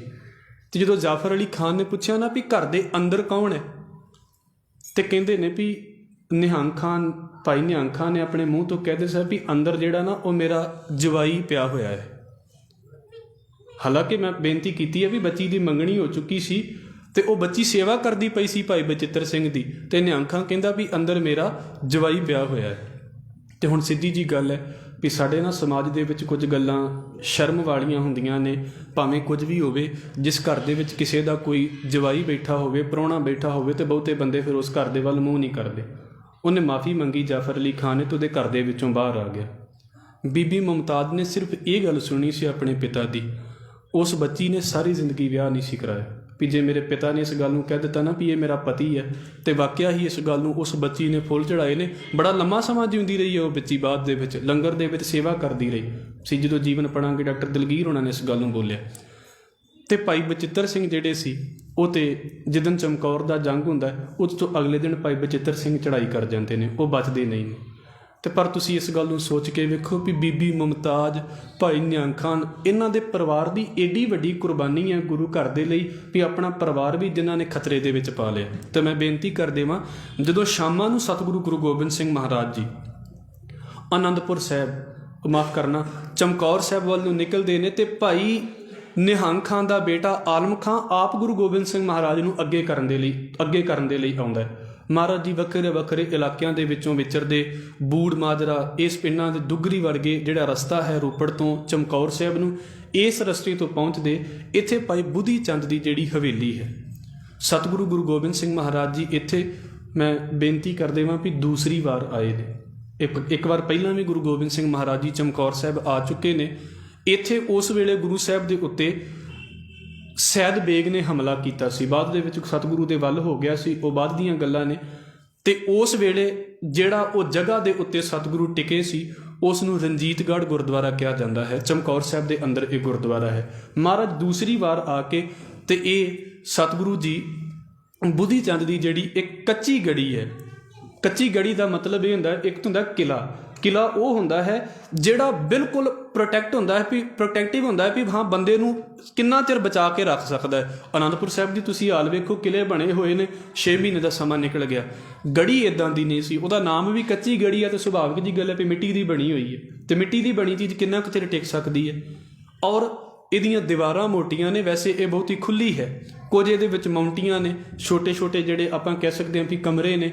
ਵੈਸੇ ਹੀ ਇਹ ਇਸ ਗੱਲ ਦੀ ਤਿਆਰੀ ਦੇ ਲਈ ਨਹੀਂ ਸੀ ਬਣੀ ਵੀ ਆਪਾਂ ਮੁਕਾਬਲਾ ਕਰਨਾ ਹੈ, ਪਰ ਉਸ ਵੇਲੇ ਸਤਿਗੁਰੂ ਗੁਰੂ ਗੋਬਿੰਦ ਸਿੰਘ ਮਹਾਰਾਜ ਜੀ ਨੇ ਇਸ ਹਵੇਲੀ ਦੇ ਵਿੱਚ ਆਪਣਾ ਜਿਹੜਾ ਹੈ ਨਾ, ਉਹ ਆਪਣੇ ਜਿਹੜੇ ਨਾਲ ਆਏ ਗਿਣਤੀ ਦੇ ਸਿੱਖ ਨੇ ਉਹਨਾਂ ਦੇ ਨਾਲ ਟਿਕਾਣਾ ਕੀਤਾ ਹੈ। ਹੁਣ ਇੱਥੋਂ ਜਿਹੜੀ ਸਤਿਗੁਰੂ ਦੇ ਪਿੱਛੇ ਅਨੰਦਪੁਰ ਦੀ ਸੈਨਾ ਵੀ ਆ ਰਹੀ ਹੈ, ਜਿਨ੍ਹਾਂ ਨੇ ਅਨੰਦਪੁਰ ਮਹਾਰਾਜ ਦੇ ਉੱਤੇ ਅਟੈਕ ਕੀਤਾ ਸੀ। ਪਹਾੜੀਆਂ ਦੀ ਸੈਨਾ ਵੀ ਆ ਰਹੀ ਹੈ। ਹੋਰ ਵੀ ਜਿਹੜੀ ਨਵੀਂ ਸੈਨਾ ਹੈ ਉਹ ਸਰਹੰਦ ਦੇ ਵੱਲੋਂ ਭੇਜ ਕੇ ਤੇ ਚਮਕੌਰ ਸਾਹਿਬ ਨੂੰ ਘੇਰਾ ਪਾ ਲਿਆ ਗਿਆ ਹੈ। ਮੈਂ ਬੇਨਤੀ ਕਰਕੇ ਤੇ ਸਮਾਪਤੀ ਕਰਾਂਗਾ। ਇਹ ਲਗਭਗ ਨਾ ਜਦੋਂ ਅਸੀਂ ਪੜ੍ਹਦੇ ਹਾਂ ਵੀ ਸਵੇਰ ਵੇਲੇ ਸਤਿਗੁਰੂ, ਇੱਕ ਹਵਾਲਾ ਇਹ ਹੈ ਮੈਂ ਆਪ ਜੀ ਦੇ ਅੱਗੇ ਰੱਖ ਦੇਵਾਂ, ਕਵੀ ਅੱਲਾ ਯਾਰ ਖਾਂ ਜੋਗੀ ਜੀ, ਜਿਨ੍ਹਾਂ ਨੂੰ ਲਗਭਗ ਬਹੁਤ ਸੁਣਾਇਆ ਜਾ ਰਿਹਾ ਹੈ ਅੱਜ ਕੱਲ੍ਹ, ਜਾਂ ਪਿੱਛੇ ਵੀ ਸੁਣਾਇਆ ਜਾਂਦਾ ਹੈ, ਤੁਸੀਂ ਸੁਣਦੇ ਹੋਵੋਗੇ ਉਹਨਾਂ ਦੇ ਕੁਝ ਸ਼ੇਰ। ਉਹ ਸਾਡੇ ਅੰਦਰ ਭਾਵਨਾ ਭਰਨ ਦੇ ਲਈ ਬਹੁਤ ਵਧੀਆ ਗੱਲ ਹੈ। ਬਹੁਤ ਪਿਆਰ ਦੇ ਨਾਲ ਸਤਿਗੁਰੂ ਜੀ ਦੇ, ਕਿਉਂਕਿ ਮਹਾਰਾਜ ਨੇ ਬਖਸ਼ਿਸ਼ ਕੀਤੀ ਜਿਹਦੇ ਉੱਤੇ ਉਹ ਸਤਿਗੁਰੂ ਨੇ ਪਤਾ ਨਹੀਂ ਕਿਹੜੇ ਰੂਪ ਦੇ ਵਿੱਚ ਸੇਵਾ ਲੈ ਲਈ। ਹੁਣ ਉਹਨਾਂ ਦਾ ਜੇ ਹਵਾਲਾ ਪੜ੍ਹੀਏ ਤੇ ਉਹ ਕਹਿੰਦੇ ਨੇ ਵੀ ਰਾਤ ਹੀ ਸਤਿਗੁਰੂ ਜੀ ਪਹੁੰਚ ਚੁੱਕੇ ਨੇ ਚਮਕੌਰ ਸਾਹਿਬ, ਤੇ ਸਾਰੀ ਰਾਤ ਜਿਹੜੇ ਨੇ ਉਹ ਸਤਿਗੁਰੂ ਜੀ ਆਪਣੇ ਸਿੱਖਾਂ ਦੀ ਖੁਦ ਰਖਵਾਲੀ ਕਰਦੇ ਰਹੇ ਨੇ। ਪਰ ਇਹ ਜਿਹੜਾ ਹਵਾਲਾ ਉਹ ਇਹ ਹੈ ਵੀ ਮਹਾਰਾਜ ਜੀ ਰਾਤ ਭਾਈ ਨਿਹੰਗ ਖਾਂ ਦੇ ਘਰ ਦੇ ਵਿੱਚੋਂ ਨਿਕਲੇ ਤੇ ਸਵੇਰ ਹੁੰਦਿਆਂ ਲਗਭਗ ਚਮਕੌਰ ਸਾਹਿਬ ਪਹੁੰਚਦੇ ਨੇ। ਜਿਹੜੇ ਨਾਲ ਸਿੱਖ ਪਹੁੰਚਦੇ ਨੇ ਉਹਨਾਂ ਦੀ ਸੇਵਾ ਦੇ ਵਿੱਚ ਕੁਝ ਖਾਣ ਪੀਣ ਨੂੰ ਭਾਈ ਬੁੱਧੀ ਚੰਦ ਦੇ ਵੱਲੋਂ ਮਿਲਦਾ ਹੈ, ਕੁਝ ਮਲਮ ਪੱਟੀ ਸਿੱਖਾਂ ਦੀ ਹੁੰਦੀ ਹੈ, ਤੇ ਜਿੰਨਾ ਚਿਰ ਨੂੰ ਇਹ ਥੋੜ੍ਹਾ ਜਿਹਾ ਅਜੇ ਸਮਾਂ ਬੀਤਦਾ ਹੈ ਤੇ ਬਾਕੀ ਜਿਹੜੀ ਸੈਨਾ ਹੈ ਉਹ ਆ ਕੇ ਚਮਕੌਰ ਸਾਹਿਬ ਨੂੰ ਫੇਰ ਘੇਰਾ ਪਾ ਲੈਂਦੀ ਹੈ। ਇੱਥੋਂ ਫਿਰ ਜਿਹੜਾ ਹੈ, ਵੈਸੇ ਚਮਕੌਰ ਸਾਹਿਬ ਦਾ ਜਿਹੜਾ ਜੰਗ ਹੈ ਉਹ ਇੱਥੋਂ ਸ਼ੁਰੂ ਹੁੰਦਾ ਹੈ। ਮੈਂ ਬੇਨਤੀ ਕਰ ਦੇਵਾਂ, ਮੈਨੂੰ ਇਸ ਗੱਲ ਦੇ ਲਈ ਮਾफ़ ਕਰ ਦਿਓ, ਕਿਉਂਕਿ ਅੱਜ ਵੈਸੇ ਸਾਹਿਬਜ਼ਾਦਿਆਂ ਦਾ ਸ਼ਹੀਦੀ ਦਿਹਾੜਾ ਹੈ, ਵੱਡੇ ਸਾਹਿਬਜ਼ਾਦਿਆਂ ਦਾ। ਚਮਕੌਰ ਸਾਹਿਬ ਦੀ ਗੜੀ ਦਾ ਅੱਜ ਅਸੀਂ ਦਿਨ ਮਨਾ ਰਹੇ ਹਾਂ, ਪਰ ਕਿਉਂਕਿ ਅਸੀਂ ਕੱਲ੍ਹ ਤੋਂ ਇਤਿਹਾਸ ਨੂੰ ਸ਼ੁਰੂ ਕੀਤਾ ਸੀ ਤੇ ਮੇਰੀ ਕੋਸ਼ਿਸ਼ ਇਹ ਹੈ ਵੀ ਜੇ ਮੈਂ ਸਿੱਧਾ ਉਹਦੇ ਵਿੱਚੋਂ ਛੱਡ ਕੇ ਕੁਝ ਨਿਕਲ ਗਿਆ ਤੇ ਫਿਰ ਦਿੱਕਤ ਸਾਡੀ ਦੀ ਹੋਵੇਗੀ, ਸਾਨੂੰ ਬਹੁਤੀਆਂ ਗੱਲਾਂ ਪਕੜ ਦੇ ਵਿੱਚ ਨਹੀਂ ਆਉਣਗੀਆਂ। ਇਸ ਕਰਕੇ ਮਹਾਰਾਜ ਕਿਰਪਾ ਕਰਨ, ਅਸੀਂ ਸਾਹਿਬਜ਼ਾਦਿਆਂ ਦੀ ਸ਼ਹੀਦੀ ਦੇ ਬਾਰੇ ਕੱਲ੍ਹ ਦੇ ਸਮੇਂ ਦੇ ਵਿੱਚ ਉਹਨੂੰ ਵਿਚਾਰਨ ਦੀ ਕੋਸ਼ਿਸ਼ ਕਰਾਂਗੇ ਵੀ ਕਿਹੜੀ ਜਿਹੜੀ ਸੈਨਾ ਸੀ ਤੇ ਕਿੰਨੇ ਕੁ ਪਹਾੜੀ ਰਾਜੇ ਜਿਹੜੇ ਸੀ ਉਹ ਗੁਰੂ ਗੋਬਿੰਦ ਸਿੰਘ ਮਹਾਰਾਜ ਦੇ ਅਗੇਂਸਟ ਆ ਕੇ ਉੱਥੇ ਲੜਦੇ ਨੇ, ਤੇ ਸਤਿਗੁਰੂ ਗੁਰੂ ਗੋਬਿੰਦ ਸਿੰਘ ਮਹਾਰਾਜ ਇੱਥੋਂ ਫੇਰ ਕਿਵੇਂ ਨਿਕਲ ਕੇ ਜਾਂਦੇ ਨੇ, ਕਿੱਦਾਂ ਸਤਿਗੁਰੂ ਜੀ ਦੇ ਤੋਂ ਉਹ ਜਿਹੜੇ ਉਹਨਾਂ ਦੇ ਸਿੱਖ ਨੇ ਉਹ ਆਪਣੀਆਂ ਜਾਨਾਂ ਵਾਰਦੇ ਨੇ। ਦਾਤਾਰ ਕਿਰਪਾ ਕਰਨ। ਮੈਨੂੰ ਬੇਨਤੀ ਆਈ ਸੀ ਤੇ ਮੈਂ ਚਲੋ ਹੁਣ ਪੜ੍ਹ ਲਈ ਹੈ, ਕਥਾ ਕਰਦਿਆਂ ਮੇਰੇ ਕੋਲ ਪੜ੍ਹੀ ਨਹੀਂ ਸੀ ਗਈ ਕਿਉਂਕਿ ਮੇਰਾ ਧਿਆਨ ਉੱਧਰ ਸੀ। ਦਾਤਾਰ ਕਿਰਪਾ ਕਰਨ, 2 ਮਿੰਟ ਅਸੀਂ ਬੈਠ ਕੇ ਤੇ ਸਿਮਰਨ ਕਰਾਂਗੇ। ਸਿਰਫ ਮੈਂ ਵਾਰ-ਵਾਰ ਬੇਨਤੀ ਕਰ ਦੇਵਾਂ, ਇਹ ਚੀਜ਼ਾਂ ਇੱਦਾਂ ਦੀਆਂ ਹੁੰਦੀਆਂ ਨੇ ਜਿਹਦੇ ਵਿੱਚ ਅਸੀਂ ਕਿਸੇ ਲਈ ਨਹੀਂ ਬੈਠੇ ਹੁੰਦੇ। ਮਹਾਰਾਜ ਜਦੋਂ ਕਹਿੰਦੇ ਨੇ ਨਾ, ਇਨ ਪੁੱਤਰਨ ਕੇ ਸੀਸ ਪਰ ਵਾਰ ਦੀਏ ਸੁਤ ਚਾਰ, ਚਾਰ ਮੂਏ ਤੋਂ ਕਿਆ ਪਿਆ ਜੀਵਤ ਕਈ ਹਜ਼ਾਰ। ਉਹਨਾਂ ਹਜ਼ਾਰਾਂ ਦੇ ਵਿੱਚ ਸ਼ਾਇਦ ਕਿਤੇ ਅਸੀਂ ਵੀ ਆਉਂਦੇ ਹੋਈਏ, ਤੇ ਮਹਾਰਾਜ ਕਿਰਪਾ ਕਰਨ ਬਸ ਉਹਨਾਂ ਦੀ ਯਾਦ ਦੇ ਵਿੱਚ ਅਸੀਂ 2 ਮਿੰਟ ਦੇ ਲਈ ਸਿਮਰਨ ਦੇ ਵਿੱਚ ਜੁੜਾਂਗੇ। ਸਤਿਗੁਰੂ ਕਿਰਪਾ ਕਰਨ, ਸਾਰਿਆਂ ਨੇ ਇੱਦਾਂ ਹਾਜ਼ਰੀ ਭਰਨੀ ਹੈ ਵੀ ਗੁਰੂ ਗੋਬਿੰਦ ਸਿੰਘ ਮਹਾਰਾਜ ਦੇ ਚਰਨਾਂ ਦੇ ਵਿੱਚ ਸਾਡੀ ਹਾਜ਼ਰੀ ਲੱਗ ਜਾਵੇ। ਦਾਤਾਰ ਕਿਰਪਾ ਕਰਨ, ਮੇਰੇ ਨਾਲ ਹੀ ਆਪ ਜੀ ਨੇ ਕਿਰਪਾ ਕਰਨੀ ਦੀ। ਵਾਹਿਗੁਰੂ ਵਾਹਿਗੁਰੂ ਵਾਹਿਗੁਰੂ, ਵਾਹਿਗੁਰੂ ਵਾਹਿਗੁਰੂ ਵਾਹਿਗੁਰੂ, ਵਾਹਿਗੁਰੂ ਵਾਹਿਗੁਰੂ ਵਾਹਿਗੁਰੂ, ਵਾਹਿਗੁਰੂ ਵਾਹਿਗੁਰੂ, ਵਾਹਿਗੁਰੂ ਵਾਹਿਗੁਰੂ ਵਾਹਿਗੁਰੂ, ਵਾਹਿਗੁਰੂ ਵਾਹਿਗੁਰੂ ਵਾਹਿਗੁਰੂ, ਵਾਹਿਗੁਰੂ ਵਾਹਿਗੁਰੂ ਵਾਹਿਗੁਰੂ, ਵਾਹਿਗੁਰੂ। कबीर मोहे मरने का चाओ है, मरो तो हर के द्वार। मोहे मरने का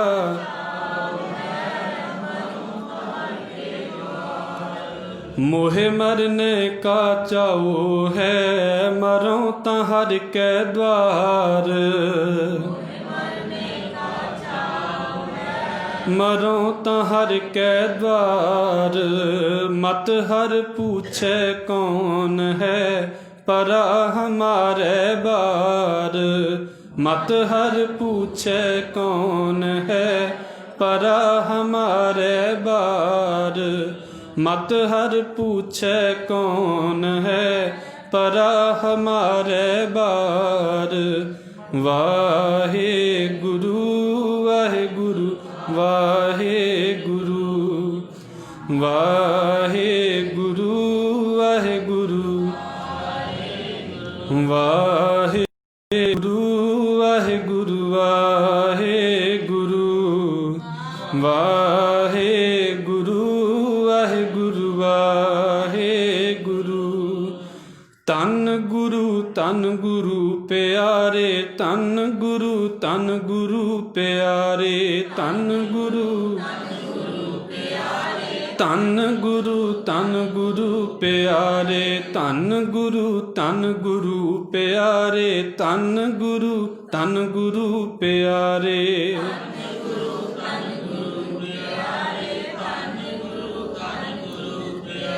वाहे गुरु वाहे गुरु, वाहे गुरु, वाहे गुरु वाहे गुरु, वाहे गुरु, वाहे गुरु वाहे गुरु, वाहे गुरु। वाहिगुरु जी का खालसा, वाहिगुरु जी की फतेह। गुरु प्यारी साध संगत जीओ, बेनती है कि शहीदी दिहाड़िਆਂ ਨੂੰ ਮੁੱਖ ਰੱਖਦੇ ਹੋਏ ਹੀ